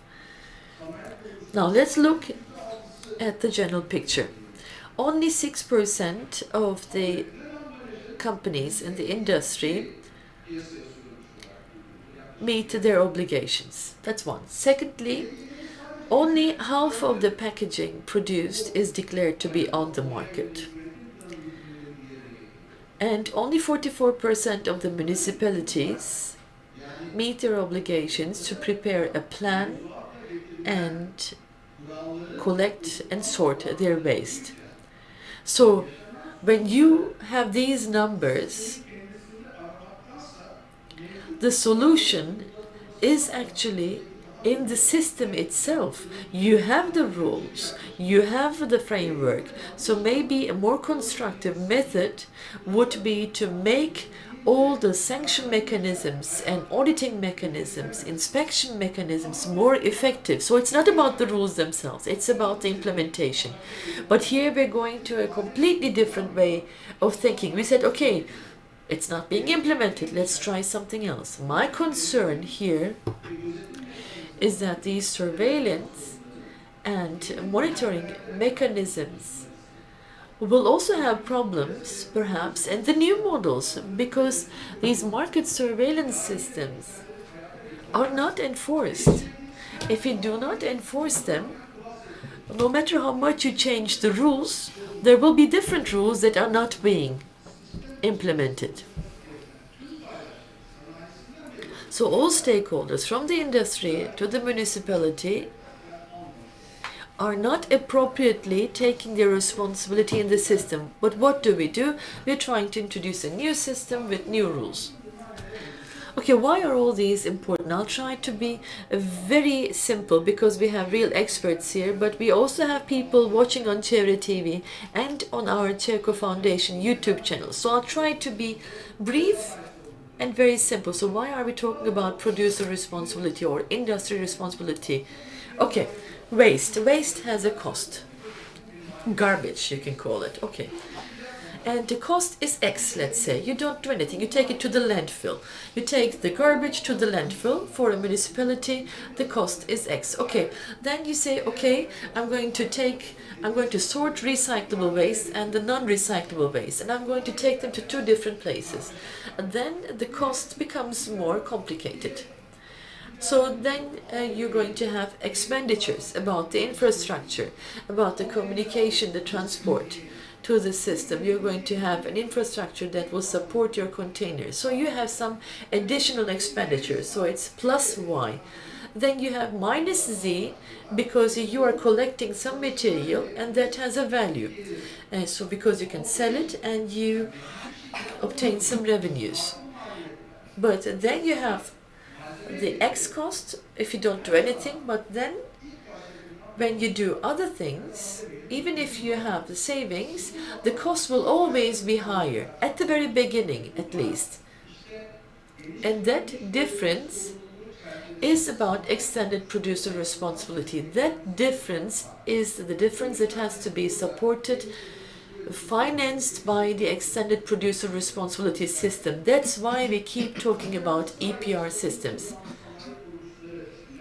Only then will these responsible entities be appropriately active in the system. They have to support these costs. Only then can the system be sustained. Is there any barrier in front of this? No, not in the legislation, because we have it in our environmental law. There is the infrastructure there. It says, according to our environmental law, it says the producers have certain responsibilities, and they are the ones who have to take care of their production and their waste. So legally speaking, there is no obstacle.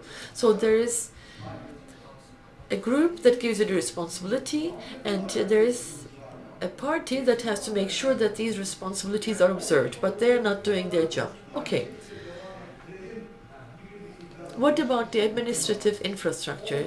For 15 years we've been doing certain things, and we cannot continue with the same things because it didn't work. So here you see different examples, different European Union countries. Why am I showing you this? Well, I'm not going to go into the technical details, but all of these have their own legislation, technical requirements, social requirements, their readiness as a society, and their own ways of working. So we have our own current legislation, our current practices. We have to find something, a new approach that is applicable for our setting, where we have also drawn the lessons from the past. Turkey has the capabilities and it also has the know-how for this. So we do have the administrative and technical infrastructure to collect waste separately at the source. We do have a significant know-how, I believe, in many areas. Okay, the technical infrastructure, Mr. Mete Imer mentioned this as well. Now, some of the surveillance, some of the monitoring, some of the inspection, we talked about the challenges a few minutes ago. So all of these, if this is a challenge, if this is something that is missing, then in order to correct all of these issues, we can benefit from technology. You don't need to have websites or portals. We all have smartphones. I mean, we've listened to the projects that were awarded in the morning. We're going to talk about QR-coded systems. As ÇEVKO, we have different solutions that we use on digital platforms. New things could be found as well, but they could all be built on the blockchain technology. These are all technological solutions that use blockchain. There are examples and they can still not be implemented.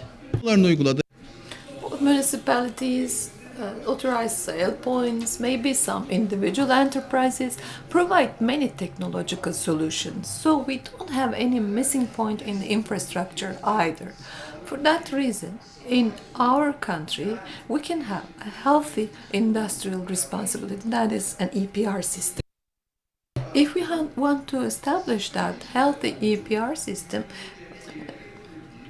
we should establish a system whereby all responsibilities are fulfilled. So there's no obstacle before this need. And I believe this cost that I mentioned can be taken over, and in our country we can have a healthy sorting at the source, separation at the source system in our country. Thank you, Mr. Alpan, for this presentation. You have given us detailed information about the general sector. So you provided data regarding different waste collection systems. You have underlined some of the systems and questions. And that was the main theme of our today's conference, EPR.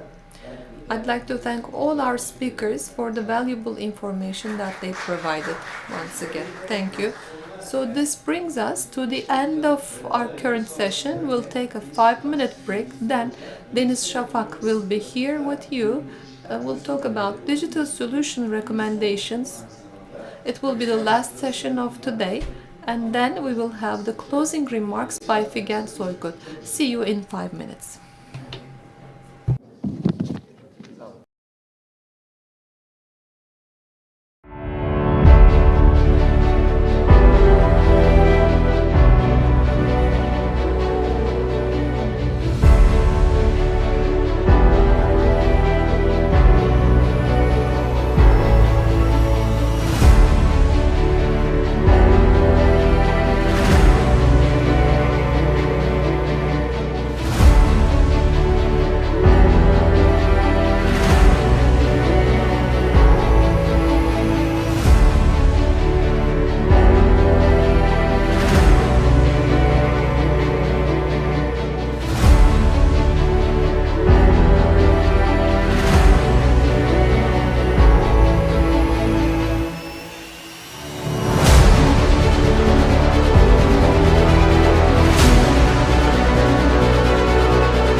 Değerli misafirler, son oturumumuza geldik. Yoğun bir gündemin ardından böyle hafif yorgunluklar olabilir ama I'm sure çok we are önemli all konular olduğu için ve slightly büyük mesajlarımız tired için now de because these bugünün were all son bugün important sizlerle subjects, and paylaşalım because istedik. we only had one day, we wanted to share this with you also. So we will talk about digital solution proposals compliant with circular economy and zero waste. We have valuable speakers.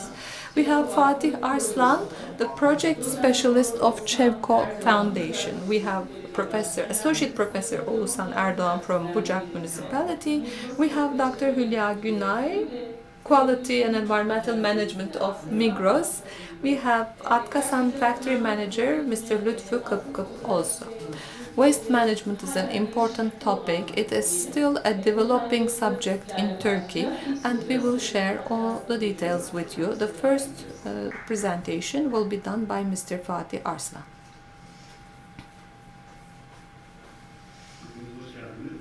Welcome. Both in this morning's presentations and this afternoon's presentations, we've seen that there are many needs and many solutions indeed. We talked about our views, and we are now sharing our knowledge and know-how. And as ÇEVKO Foundation, we are carrying out these activities in order to emphasize our experience. We follow up changes in the regulations concerning waste management. We look at prevention, reuse, and savings. So we are following up many subjects, and we are looking at different technological solutions.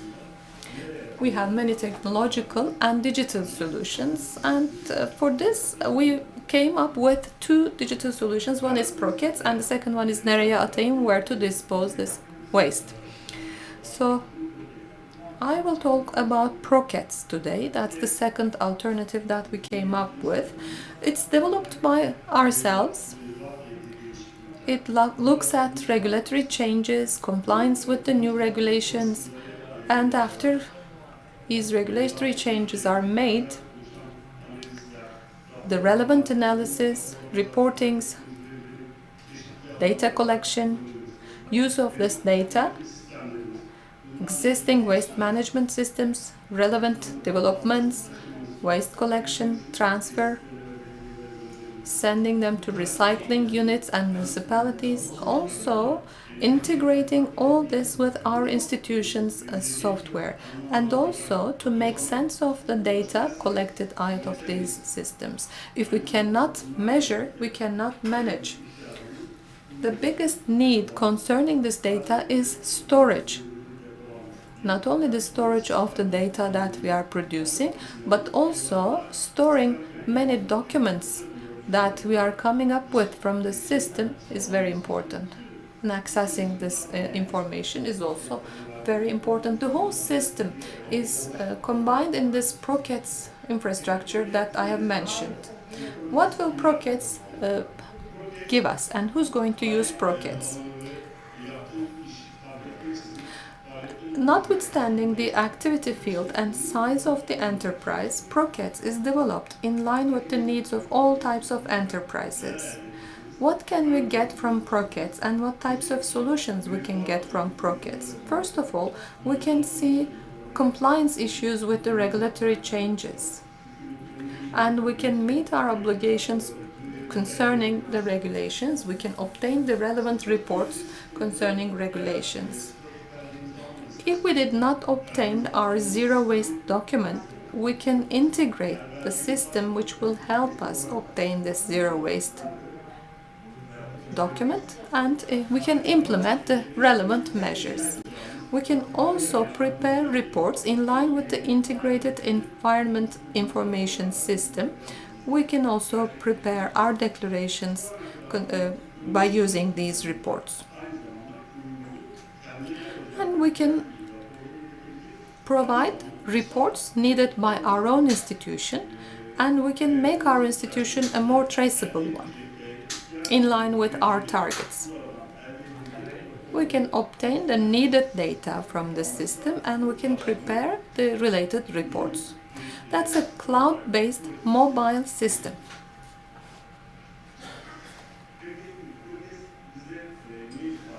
What does Prockets mean for us and how does Prockets work?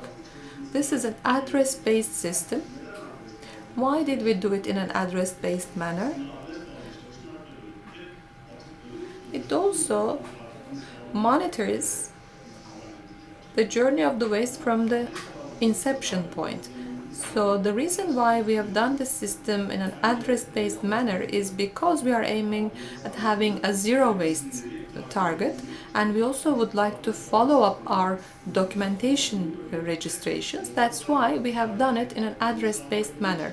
But we also have additional systems such as definition of the buildings in our addresses, and also we have separated our buildings into different zones, and we've integrated all this in our system to prepare a map.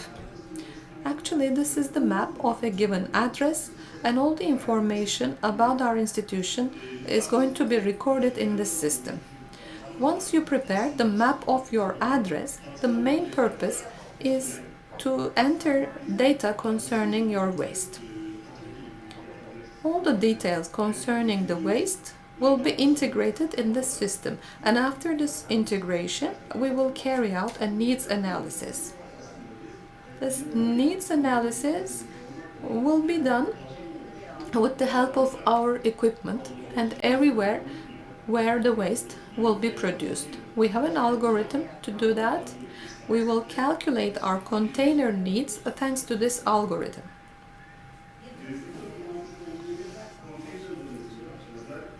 We are using containers currently.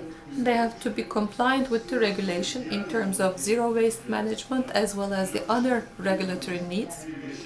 That's why we had to prepare a data set, and this data set is integrated into Prockets.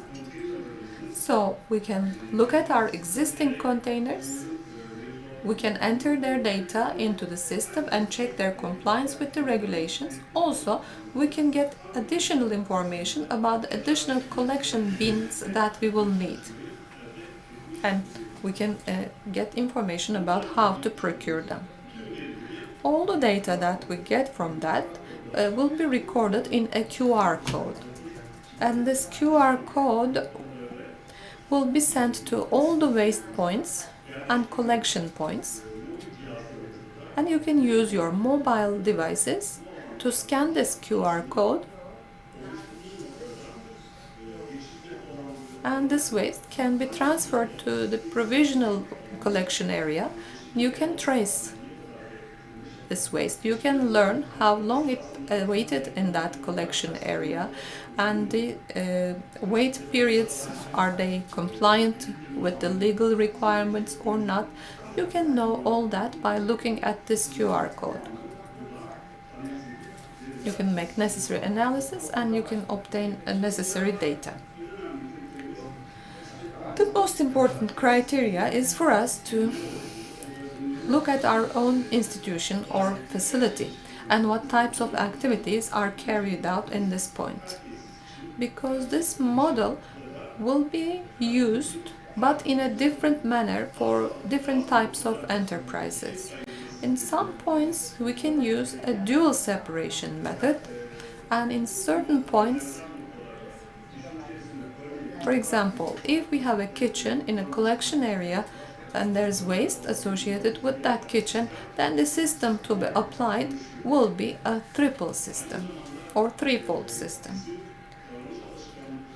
It also goes back to our behaviors and habits. We have to apply the simplest and most ideal solution. That's why we have to look at our most frequently used areas. And we have our separation activities in accordance with the features of the locations. And we are willing to establish the simplest possible system. And we are storing this waste in our provisional storage area. And the data obtained from these storage areas can be measured online real-time basis in our system. We need to interpret this data that we obtain from Proket system, and every enterprise can obtain a separate report in accordance with their needs. We have defined some reports in Prokets, but we can always add new ones in accordance with our needs or the needs of the institutions. We will also take into account changes in the regulations as well as changes in the targets and approaches. These reports have to be accurate and transparent. We can have instant access to these reports. We also have flexible reporting system in Prokets. If there are additional needs, we can prepare associated reports with these needs. We can integrate them in our system and we can offer them for the use of our members. We can have instant reports or reports based on type of waste. We can also have reports based on international targets or regulatory needs. We can also have our declarations and notifications as requested by the regulations. And the reports will help us make sense of this data.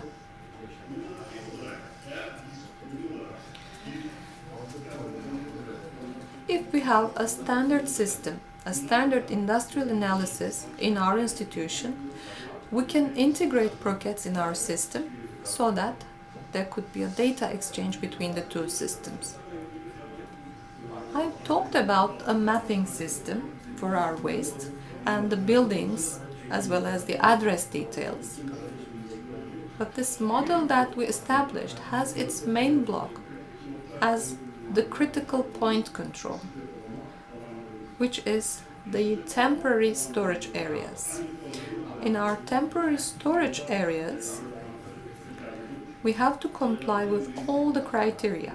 There's a data set which will show us these criteria, and there we have to check whether these temporary storage areas are compliant with the regulations. We can also see whether this area that they provide will be sufficient for our activities. Storage duration and type of waste, as well as collection criteria, are to be included in our analysis. In addition to that, we work with our solution partners in that temporary storage area.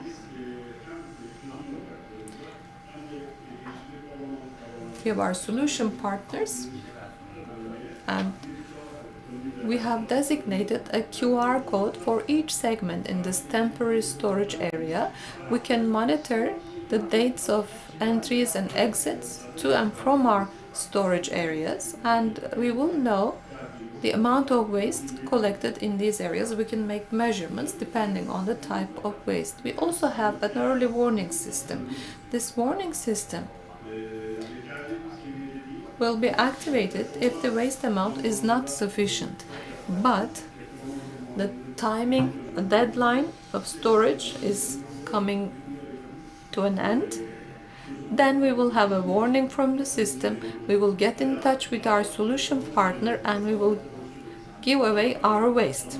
If we have time left but the storage area is about to be fulfilled, then again we will get in touch with our solution partner and we will give them the amount of waste that we have in our storage area. So after establishing the whole system, the most important piece of information to be interpreted will be the different needs of institutions. So while we developed this system, we took different needs of institutions into account, and we wanted to harmonize these needs with the current regulations. That's why we tried to make the system a cloud-based one.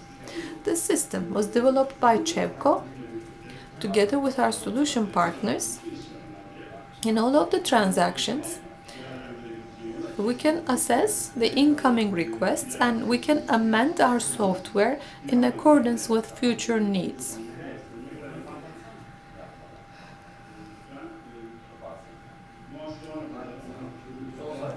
To summarize, what I've said so far, I have to say that we have established this system given a certain address. We have developed the existing system and we have harmonized the system. And we are able to follow up the whole system with our QR codes. We have transferred everything in our system and we are able to prepare a data set or a report in accordance with our needs.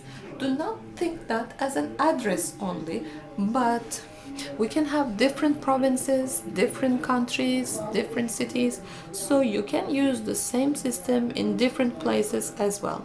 This is all I have to say. I'd like to thank you all for your attention and for your participation. Thank you, Mr. Fatih, for your contribution. Digital recommendations for waste collection, I believe we will need them more and more in the near future, especially when it comes to the description of the waste. The second speaker is Associate Professor Oğuzhan Erdoğan. The floor is yours. He's from Bucak Municipality Deputy Mayor. Thank you very much. Distinguished directors of ÇEVKO, distinguished representatives of public and private entities, NGOs, distinguished industrialists, businessmen, producers, distinguished guests, I would like to greet each and every one of you cordially. This is the last session. It's always difficult. I'm sure we will get our share from this difficulty, but I'm coming to you from Bucak province, where we have a lot of assets in our province, and I'm bringing you the greetings of our mayor. I have two pillars in my presentation. One will be the current activities of Bucak municipality for zero waste, and the second one will be again about the software system which we developed with the support of ÇEVKO. I'll try to share the details of this software with you. As Bucak municipality, we met with Zero Waste Project in January 2018. I have to mention the population of our municipality so that you have an idea. We have a population of 66,000. This is the largest province of Burdur city, and it's on a transition road. There's a high industrial zone, especially marble-based industry is quite developed in our district. While we implemented Zero Waste Project, we thought we have to first diagnose correctly so that we can treat correctly. Only then we can have appropriate applications with the proper projects. That's why, as Bucak municipality, first of all, we prepared a project team to examine the existing situation. Then we prepared deadlines and project plan. We determined the number of recycling bins and containers. We carried out activities for education and training. Then we placed separation and collection bins in our campuses. Our purpose as the municipality was to make progress in the road to meeting our target. And in line with the goals of sustainable development, we wanted to control our waste. We wanted to leave a better environment for future generations. And while we did that, we wanted to make everything more systemic and more sustainable. For that, we aimed at reaching the goal of zero waste. First, we started implementing this in our main service building, then in pilot institutions, public institutions, then in secondary and primary schools, and in different places in our district. I'm sure the participants would know better. We were saying, you cannot manage if you cannot measure. This is a philosophy for life. The thing we call waste management actually is nothing but measurements. If we can measure something, we can manage that. So in that sense, we decided to measure our waste, equipment, number of staffing, and we tried to measure everything to activate our zero waste project. Bucak municipality is very important in that sense. This was the first municipality which started to implement the zero waste management project after the Turkish Parliament and the Ministry of Environment and Urban Affairs and Climate Change. Then there were 5 other pilot municipalities. Again, Bucak municipality was one of these 5 municipalities. Neler yaptık? Hemen yine ana konuma geç. What did we do in the project? Now, before my main theme, I'm going to talk about digitalization in our mobile app. Okay, for each floor at schools, we've had different containers for metal, plastics, glass, non-recyclable waste, etc. So we had a set of containers on each floor. We've hung up posters to raise their awareness and give them information. And then again, for the zero waste project, we placed containers on the streets. In total, we had 2,056 containers for waste collection throughout the city. Here you see the different types of equipment that we provided, the bigger containers, the composting equipment, bring centers, collection containers. Again, within the framework of our Zero Waste project, we organize seminars and trainings on zero waste. We trained more than 2,180 people in public institutions. These were all auxiliary staff and administrative staff.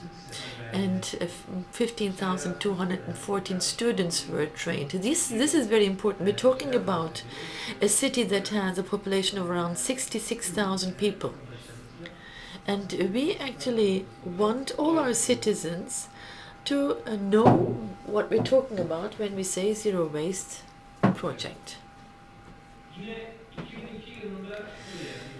And very quickly, I'll show you the pictures.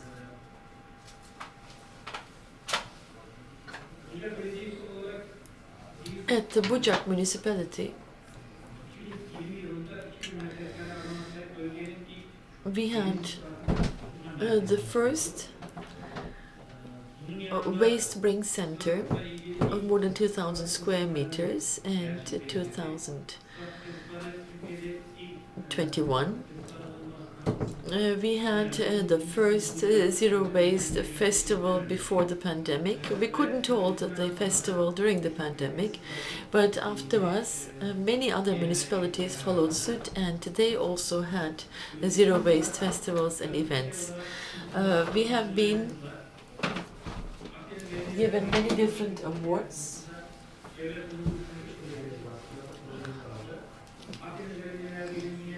The Mediterranean Municipalities Union gave us several awards for different projects. We had an international Zero Waste Summit, and we received the second award there. We were one of the 5 municipalities that were given an award during those award ceremonies. This is our first class waste bring center, the only center in the region. You can bring tires, metals, glass, electronics, frying oil. All of the waste is stored here. They're stored, as you can see, they meet the requirements, and then they are recovered through recycling. And since September 2021, we've also been using domestic waste as a source for energy. We have now a union of border municipalities at our district, and there we have gathered all the waste that we could, and have now an integrated solid waste disposal plant. Now, I told you that I'm going to talk about digitalization and our mobile application. The Bucak municipality now has a software for zero waste and the mobile application project. We introduced the project in 2019. We said with this application, we are going to make sure that we record and document all the waste and equipment in our municipality, and we make it more manageable through a system. I told you that what you can't measure cannot be controlled, so that's what we're trying to say. First, we put the QR codes up into places that were recommended to us by the company, by our vendor. These are all placed on the equipment that we have on site. So they're all now given an identity. Here we used the ÇEVKO Foundation's labels that were given to us, and a mobile application was downloaded onto the smartphones of our staff.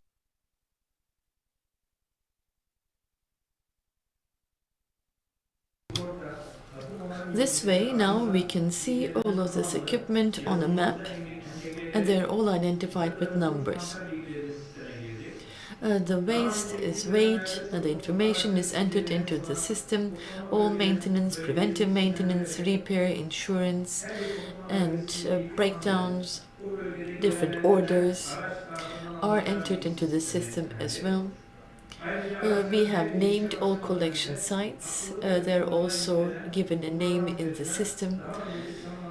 We know which vehicle is going to collect the waste at which point.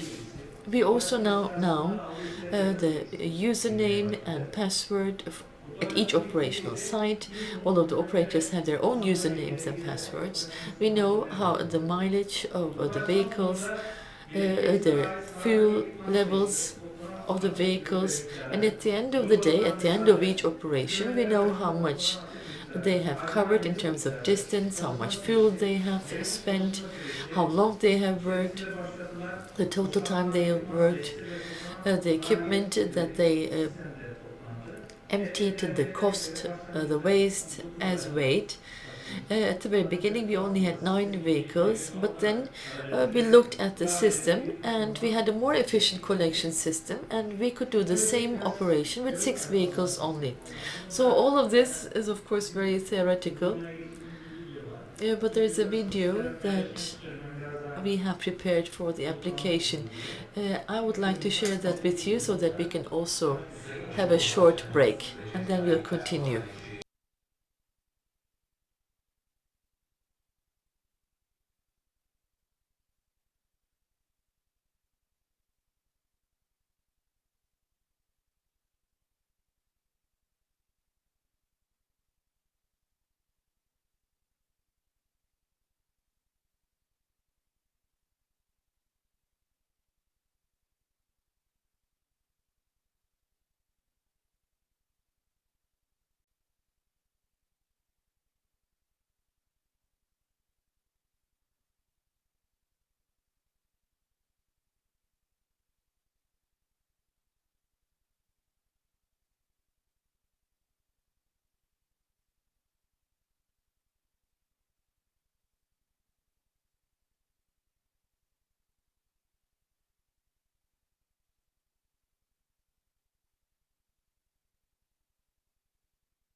All right, that was a short video. So what do we do with this mobile application? So with some inspiration from the video, let me tell you a bit more. This application helps us understand where our equipment is throughout the city. All of the containers, all waste bring centers have an ID, and we can see on the application all of the equipment. We know where it's located. Again, in a similar vein, we can see the inventory of all the equipment. We know where we have our team members. On the right hand side, you have the workflow of the day. Which vehicle went to which container, what did they collect, how much distance did they cover. So all numeric data is entered into the system through the mobile application.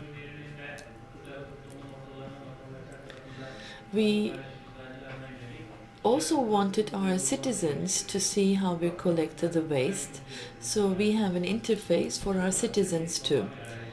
So on the left hand side you see the main page of the application. It says complaints and requests form, so citizens can use this form for complaints and any suggestions or requests.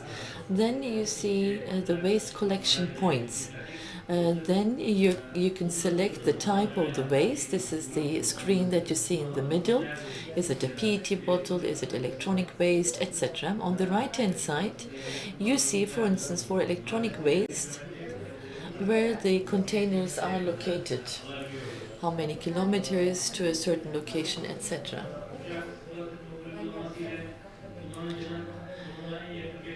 With this application, for the Bucak citizens, you have the map, the directions for whatever equipment you have made your selection.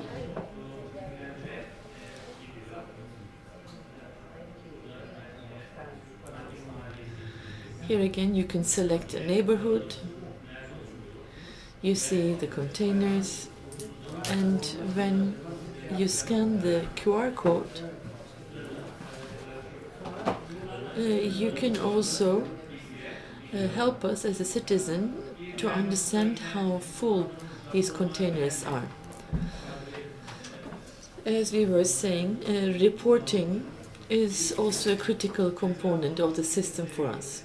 We have our own reporting system, and we know how much waste we have collected, to how many locations we have been to that day, how many containers have been emptied, the distance that we've covered in kilometers. All of these are visible to us on this application. We also know how much fuel has been consumed by the vehicles, by vehicle and in total. So in conclusion, as you've also seen on the video, these are the savings. We've had 717,000 lira saving from 2018 to 2020. Why don't we have newer figures? Well, this is what we had in the first years of the project. Right now our savings have reached about 35%. And our goal was to first achieve 35% of savings in our cleaning expenses as a municipality. Hopefully we're going to raise that to 50%. I would like to thank you all for your attention. I have a question to you. Thank you, Dr. Erdoğan. He's a deputy mayor of Bucak. Now, when you're collecting waste, we know that the local authorities are very important because you can reach everyone and every place. I saw something there and I have a question. You have very valuable training sessions, but what do you think is the motivation of people when they're collecting their waste, or when they're bringing their waste to you, to your bring centers? Because I saw one of them taking a bag. What was that? Well, I think someone mentioned it, and this morning we also had an award ceremony, so we've honored everyone who worked actually for extended producer responsibility or for the environment. We know that in zero waste projects, rewarded projects have better results. So it's not only about the separation of containers if you want to sort the waste or separate the waste at the source. Training is okay, but you also need to have mechanisms that will reward them. We have small gifts like you saw in the video or in the slides. Many municipalities do that. For instance, if they collect waste frying oil, they might give you washing detergents in return, just to reward your effort. So we think that these citizens will be more motivated to do more. Thank you. Thank you for your attention and your contributions. Okay, our session continues. Now, after the local governments, we're going to listen to the private sector. We have Dr. Hülya Günay with us. She's the Director of Quality and Environmental Management at Migros. The floor is yours. Hello, welcome at the very end of the day. First of all, I would like to thank ÇEVKO and ÇEVRE TV for the organization of the event. And I would like to tell you how proud I am of the award that we received today. And I would like to thank the jury members for seeing us words of this award.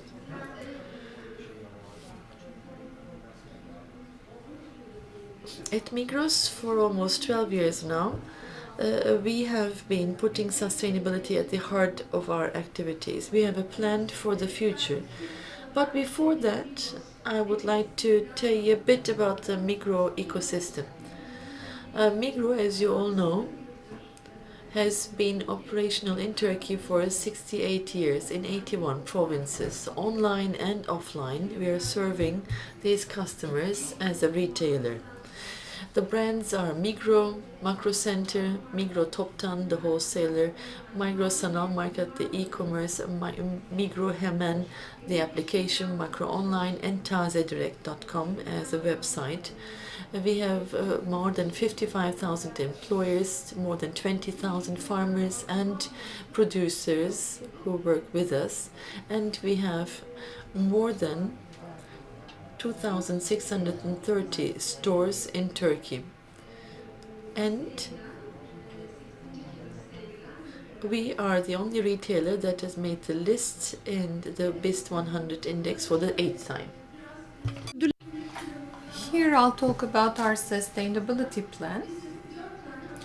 Here we have 4 main chapters, and our efforts are considered under these 4 chapters. It will be good for our world, will be good for the innovative transformation, will be good for our customers and stakeholders, and will be good for our employees. First of all, our efforts which will be good for our world, of course, will start with a priority area, which is climate change. And our cooling gases and electricity use create high emissions. We have to reduce these emissions. This is a priority for us. And this year we had the commitment to reduce our carbon dioxide emissions by 2030 at a rate of 42%. With that, we also wanted to reduce our food wastage. And there again we have a target until 2030. We are willing to reduce our food wastage by 50%.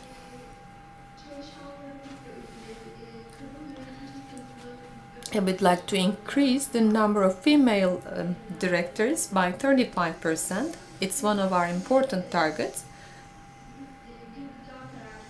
We are a food retailer, and 77% of all the products that we are selling consist of agricultural products.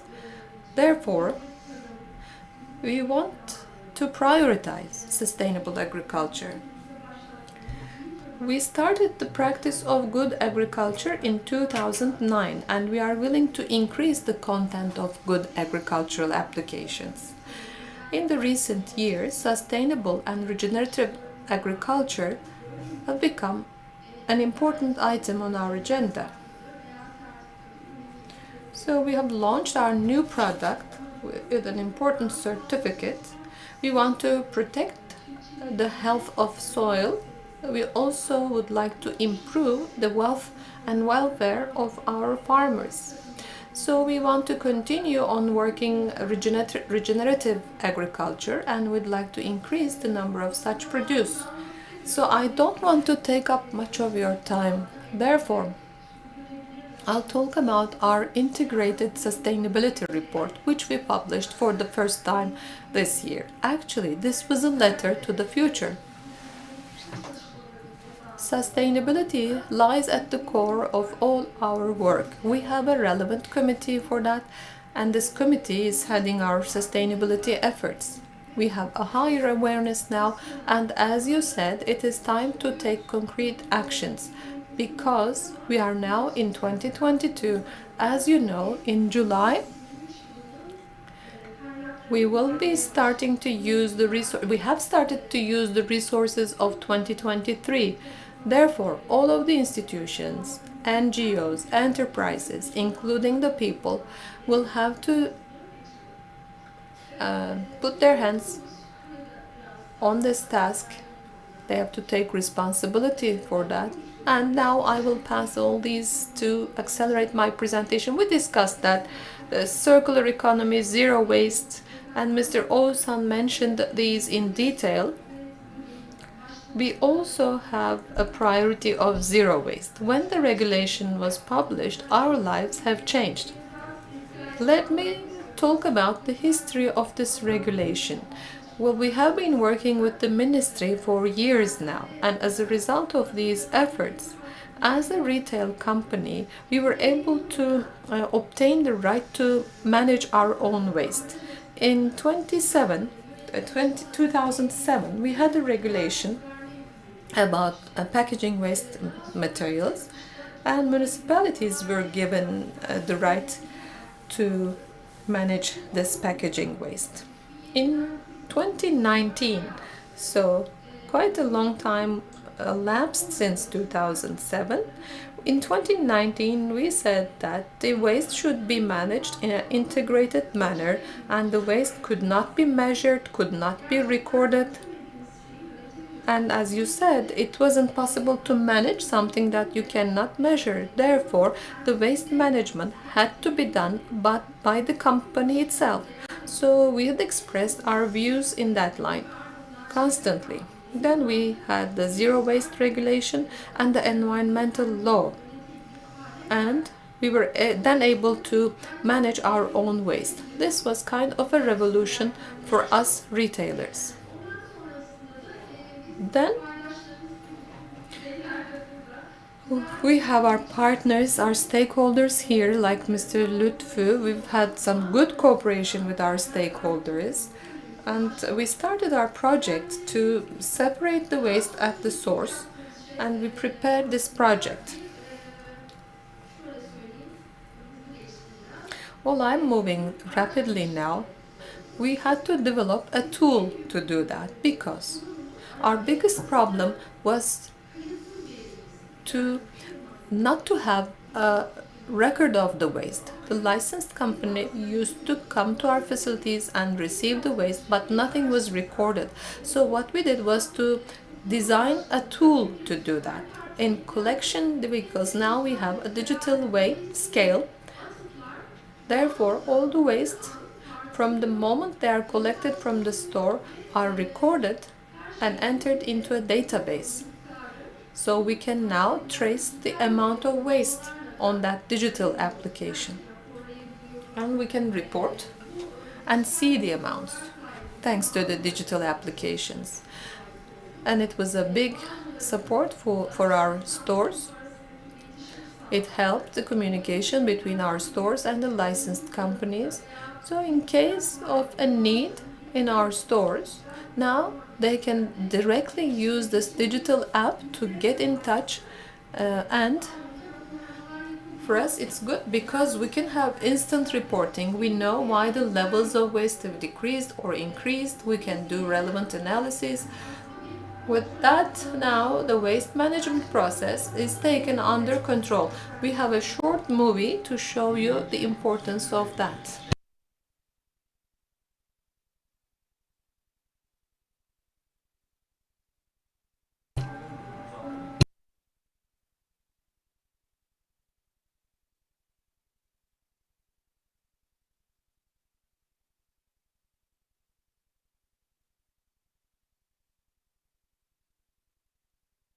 Migros mağazalarından çıkan ambalaj atıkları her gün kaynağında ayrıştırılıyor, tartılıyor ve kayıt altına alınarak lisanslı firmalara teslim ediliyor. Sıfır atık yönetimi için tasarlanan özgün bir yazılımla ambalaj atıklarının miktar takibi ve rut planları yapılıyor. Sistemden doluluk bildirimi yapılarak da toplama operasyonu organize edilebiliyor. Döngüsel ekonomiye katkı sağlayan bu uygulamayla Migros, daha iyi bir gelecek inşası için çalışıyor.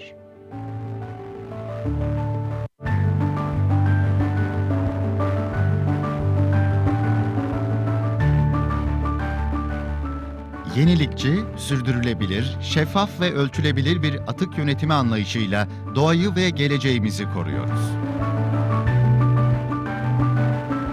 Lisanslı firma işbirliğiyle Türkiye perakende Pardon, daldım ben de, evet. Yes.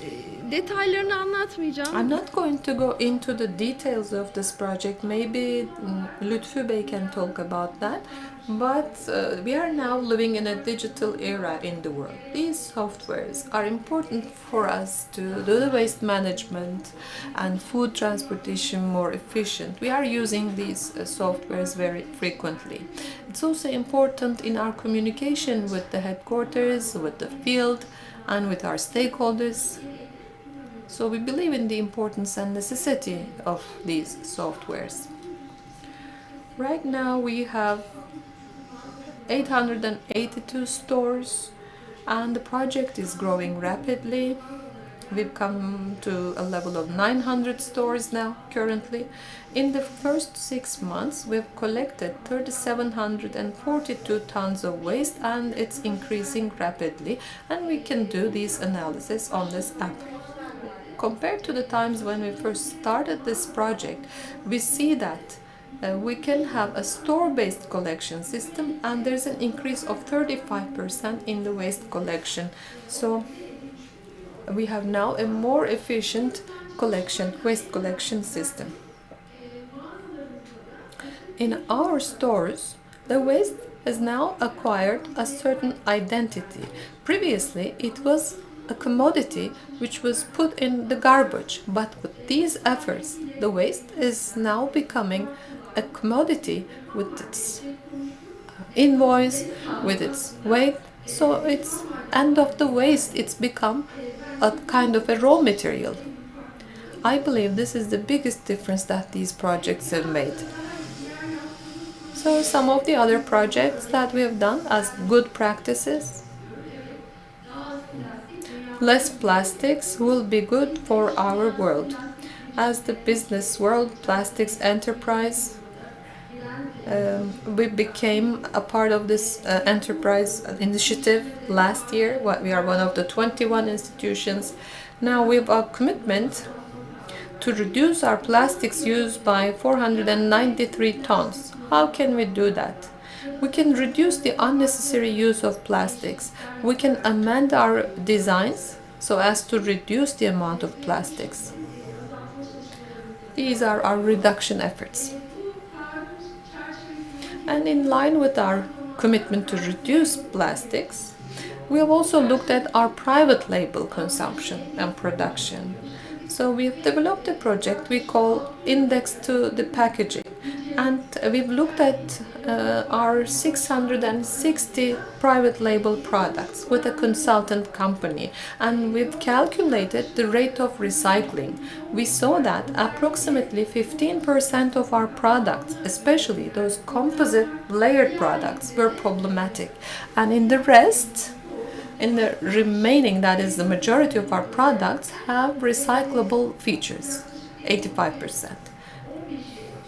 As I said, 15% were not recycled, and the biggest reason in that was the fact that they contained aluminum in them. So this is a call to our packaging designers. If they could make some changes, some improvements, maybe we could reduce the use of aluminum and we could opt for new types of packaging materials.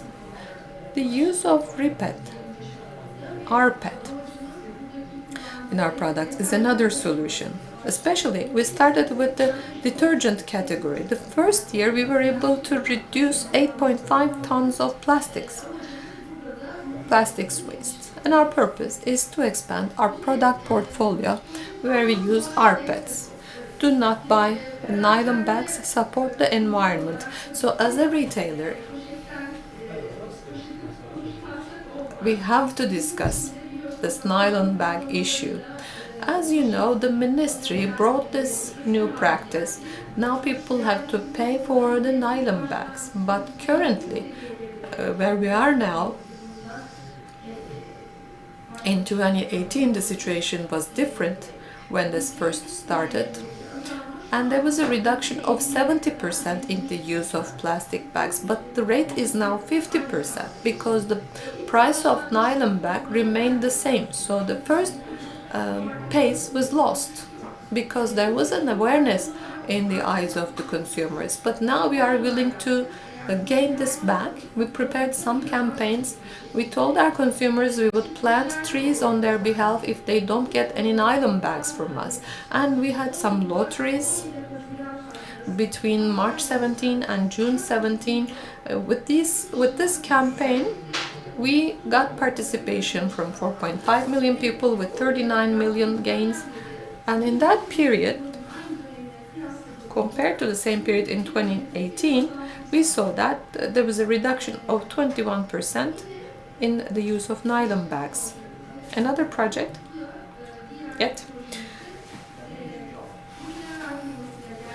we've done this together with Unilever company, with the cooperation of Omo and Migros. This is a refill project. We are doing this in our Ataşehir store. If the customers would like to, they can bring their own packaging material to fill with detergents. This project started in May and it has been going on for 5 months approximately. So far, 5,000 customers have experienced this machine, and we were able to gain back 3 tons of plastics. Eco Hanger project. Another popular project which is very suitable for today's subject, which is circular economy. We have products we call now foods, which cannot be sold again, and we send these products to our transfer centers. The plastics that come out of these products are transformed into hangers, and right now these are offered for sale in our 54 stores, and so far we have sold 2,000 of them in a month's time. And by doing so, we try to contribute to a circular economy. Again, our macro center stores have a project to collect PET plates.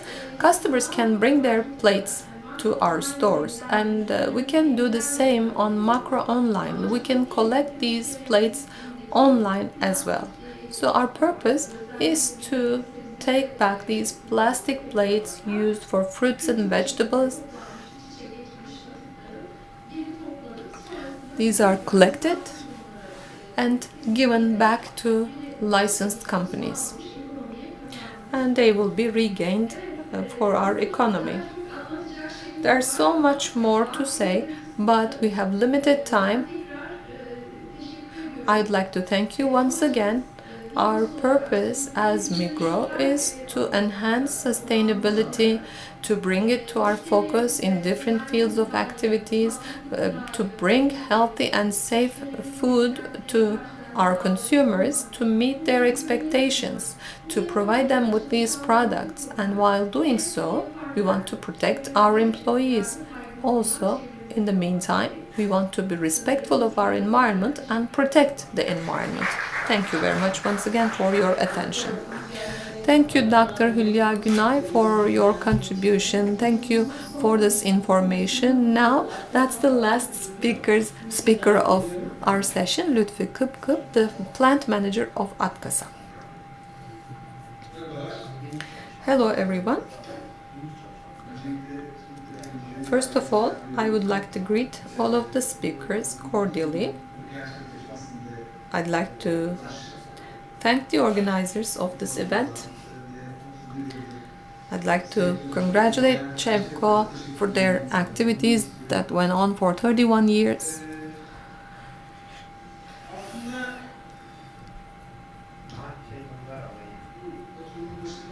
Since the beginning of this session, actually all of the other speakers mentioned what I have to say. So I also would like to tackle this issue without boring you too much, because I am the last speaker of today. So I'd like to go as fast as I can. I'll talk about Atkasa. I'll talk about our waste management processes, the problems that we face in these processes, the needs we had, and how did we solve these needs, and also what types of benefits we provided after our digital solutions. That's the basic outline of my speech. Waste management in our day considers waste as another resource, and we would like to reuse them in the best possible manner, and even we would like to reduce the amount of waste. Sustainability, use of natural resources, energy cost management are all important issues. The better we get at these points and the more technology we use in these areas, the better we will have our efficiency and success. The probability of reaching success and relevant gains will be maximized. Çukurova Group is a group which was established 46 years ago. We have Selkasan, a paper cellulose factory, 4 packaging factories in Yalova, in Izmir, in Tarsus, and we have Prego factories in different locations. Atkasan is in charge of waste management. It was established in 1996. The purpose of its establishment was to meet the scrap paper needs of Selkasan. Since its first inception, the company collected paper and produced a corrugated board. Then life, of course, changed. And as life has changed, the company started to carry out different activities on different locations. Izmir, Manisa, Yalova, Istanbul, Tarsus. In all these regions, we have new factories, new facilities. And we have many activities in different fields. Our activity fields are the following. Waste collection, that's the first step. And as the regulations change, we have to go to the factories, to the industrial organizations, we have to work with municipalities. For the last 4 or 5 years, we decided to invest in plastics. Low-intensity polyethylene granules are something that we produce for end users. We have wood pellets recovery. We provide consultancy services in environmental issues. We've been doing it for 10 years. We also have hazardous material transportation services and building security destruction services. İçine girmeye çalışıyoruz.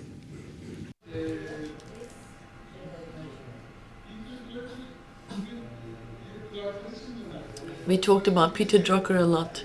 today, actually, I think. We said if we can measure something, if we can control it, and then we can manage it. And in order to do that, what do you need? What kind of issues would you need? I mean, let's look at it that way. You need to have some issues so that you want to solve them, and for that you would need to measure them. Of course, our requirements are a bit different from the Bucak municipality or Migro. The Bucak municipality says, where am I going to dispose this? And Migro says, when am I going to come? And we are looking at the infrastructure of all this. So our suppliers could be retail chains, where you have a lot of locations with less waste, but also industrial sites where you have bigger amounts of waste at a lower number of locations. We have about 1,000 points, about 700 are from retail chains, places that have to be frequently visited with less waste. The remaining are from the industrial sites where you have bigger amounts of waste.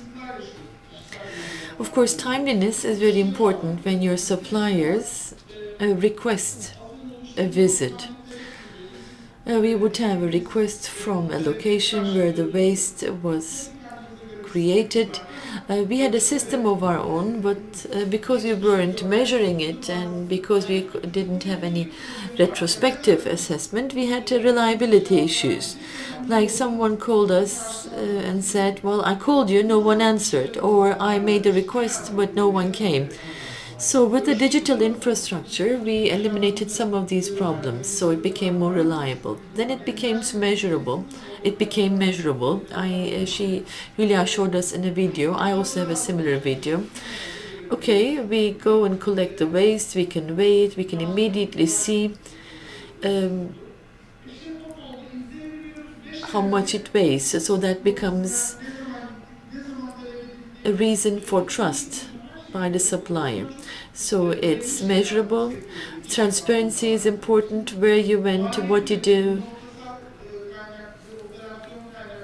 what you collected, etc. Monitoring is important because time has to be measured. We were doing it in different ways, but of course it's very convenient to do it all on the same infrastructure and on the same system.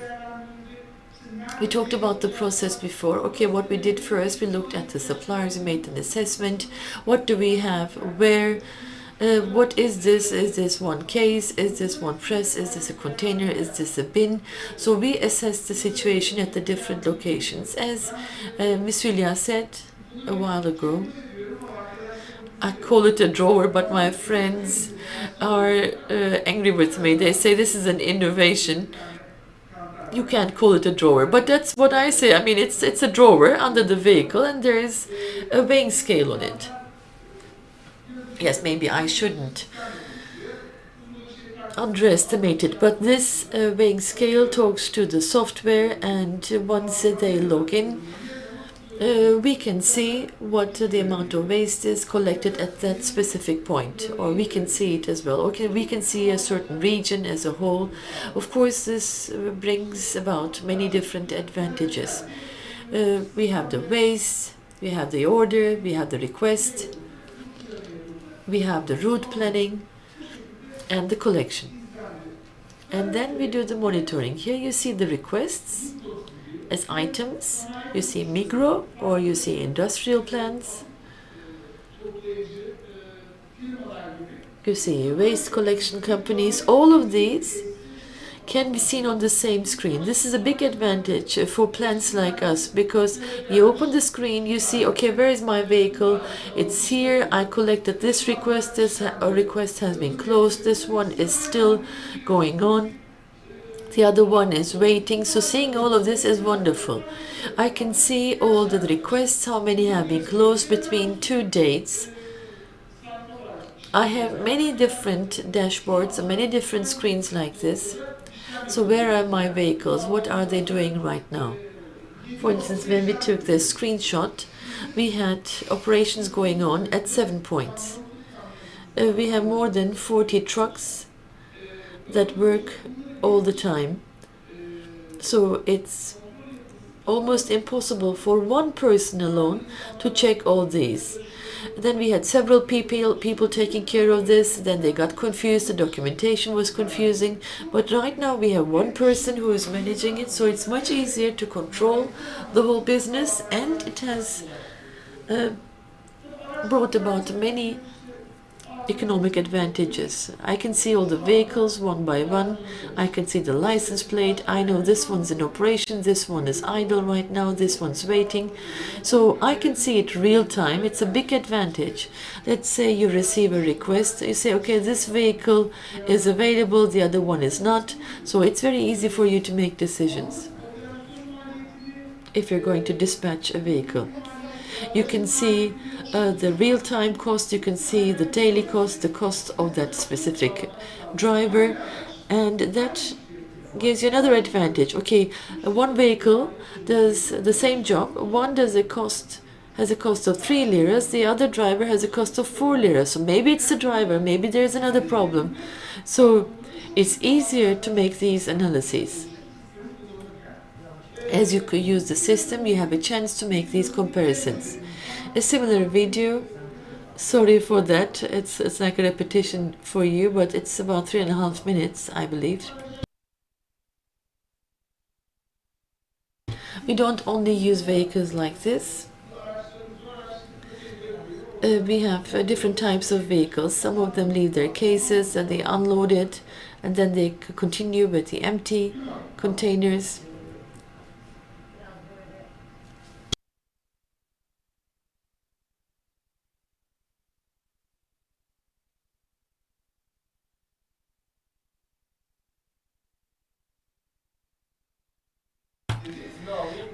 We've just been talking about changes in the legislation, especially for retail chains.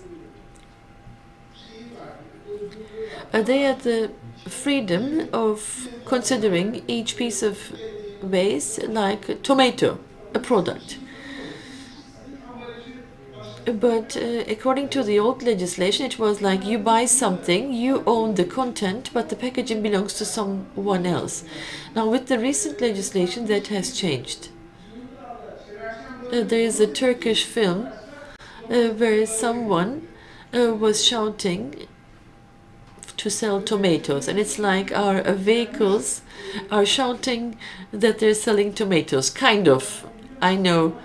I make these analogies, maybe for some people it might not be very relevant.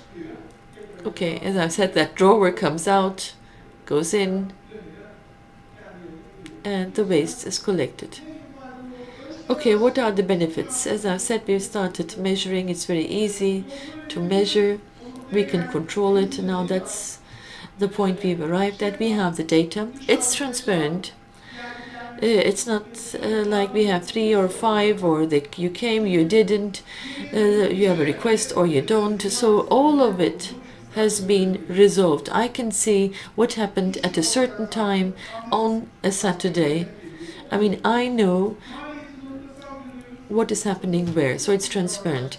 We're no longer person dependent. It could be Ali or Mehmet or someone else. It's always going to be the same job, but we can manage the costs. We can see it on a location basis. We know which location has which cost. We have a deposit system infrastructure which is ready for the future now, and we can start working tomorrow, immediately. I don't need anything else. So instead of paper, you can say, okay, PET bottle and the deposit return system will work. We've also worked on e-delivery nodes. We've already started working on this. So when the waste is collected, each location will receive an e-delivery node automatically. So this really accelerates the whole process, and this is sustainable. Well, this is all I wanted to say. Very briefly, I tried to wrap up. I didn't want to take more of your time. Thank you very much, and if you have any questions, I would love to address them.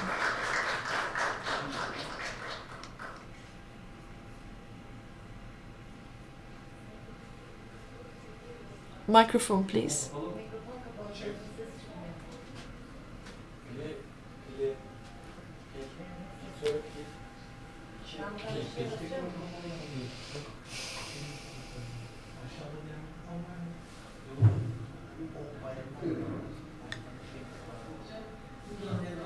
Okay, I'll continue on the podium.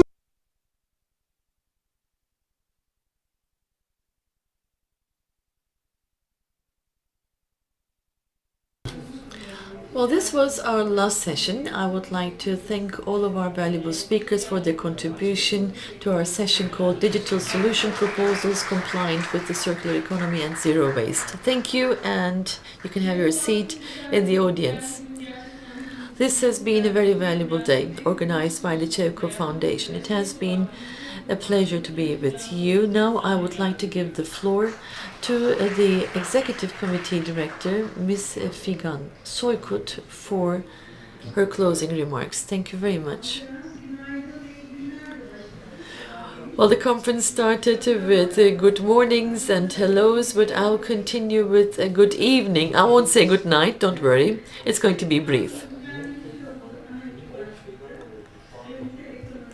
We had two main items in our conference. We were talking about extended producer responsibility and digital solution proposals in waste management. This is the end of our conference. It was a busy day, but I think it was a very valuable day as well. We had many esteemed speakers. We have learned a lot. And I think we've had an X-ray of the situation. I mean, yes, I think all of us now have a general idea about what is happening. I mean, I've seen many issues that I didn't know. I didn't know the problems that were created after GECAP, the recovery contribution fee, or the problem about waste oils. So this means that we have to really underline the role of the industry in the whole process. My first experience with circular economy years ago was as follows, very briefly. I know someone from the food industry, and she said, we are producing grape juice, but we don't know what to do with the pulp. We just throw it away.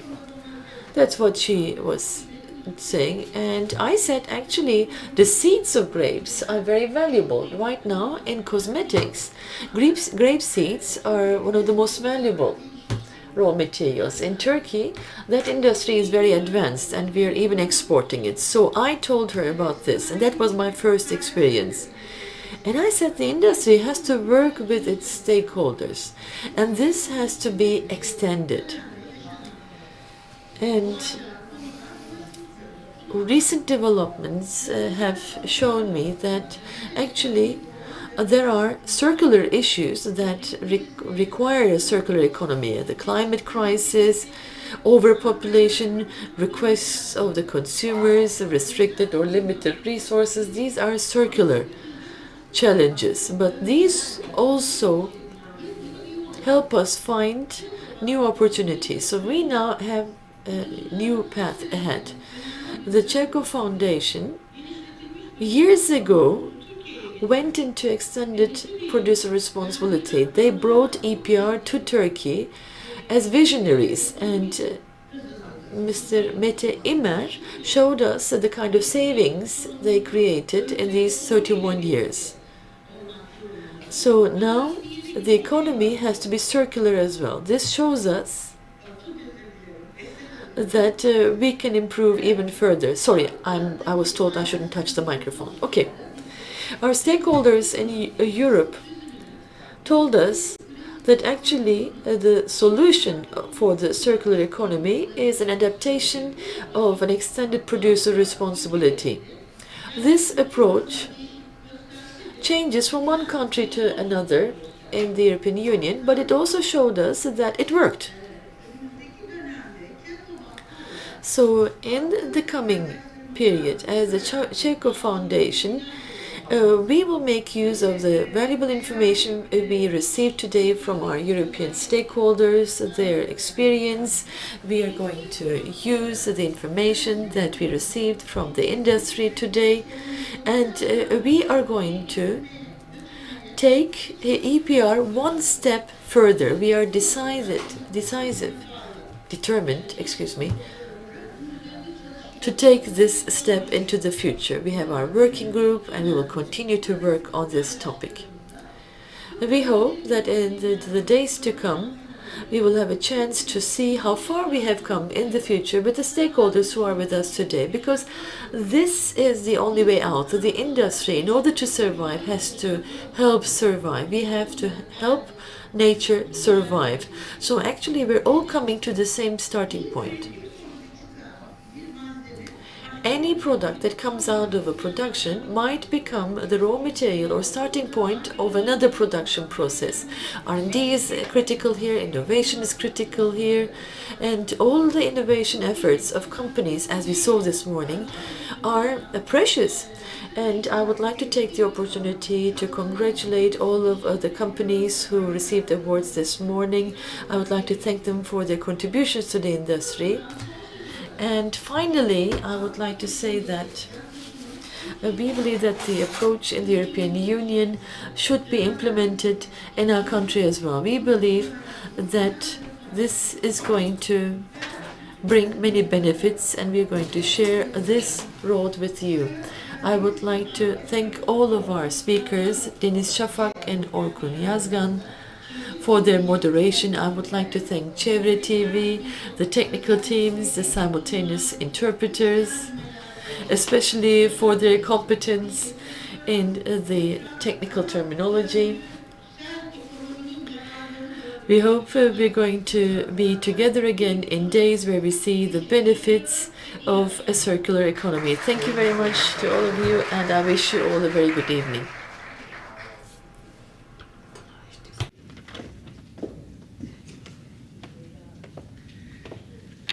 Evet, ÇEVKO Vakfı Yürütme Kurulu. We would like to thank the executive committee member, Ms. Figan Soykut. Thank you for your closing remarks. That would be at the end of the conference organized by the ÇEVKO Foundation on extended producer responsibility and digital solutions proposals in waste management and our Green Dot Awards. I would like to thank all of our online and on-site attendance. We would like to thank the ÇEVKO Foundation for this organization. We hope to be together with you again in future events.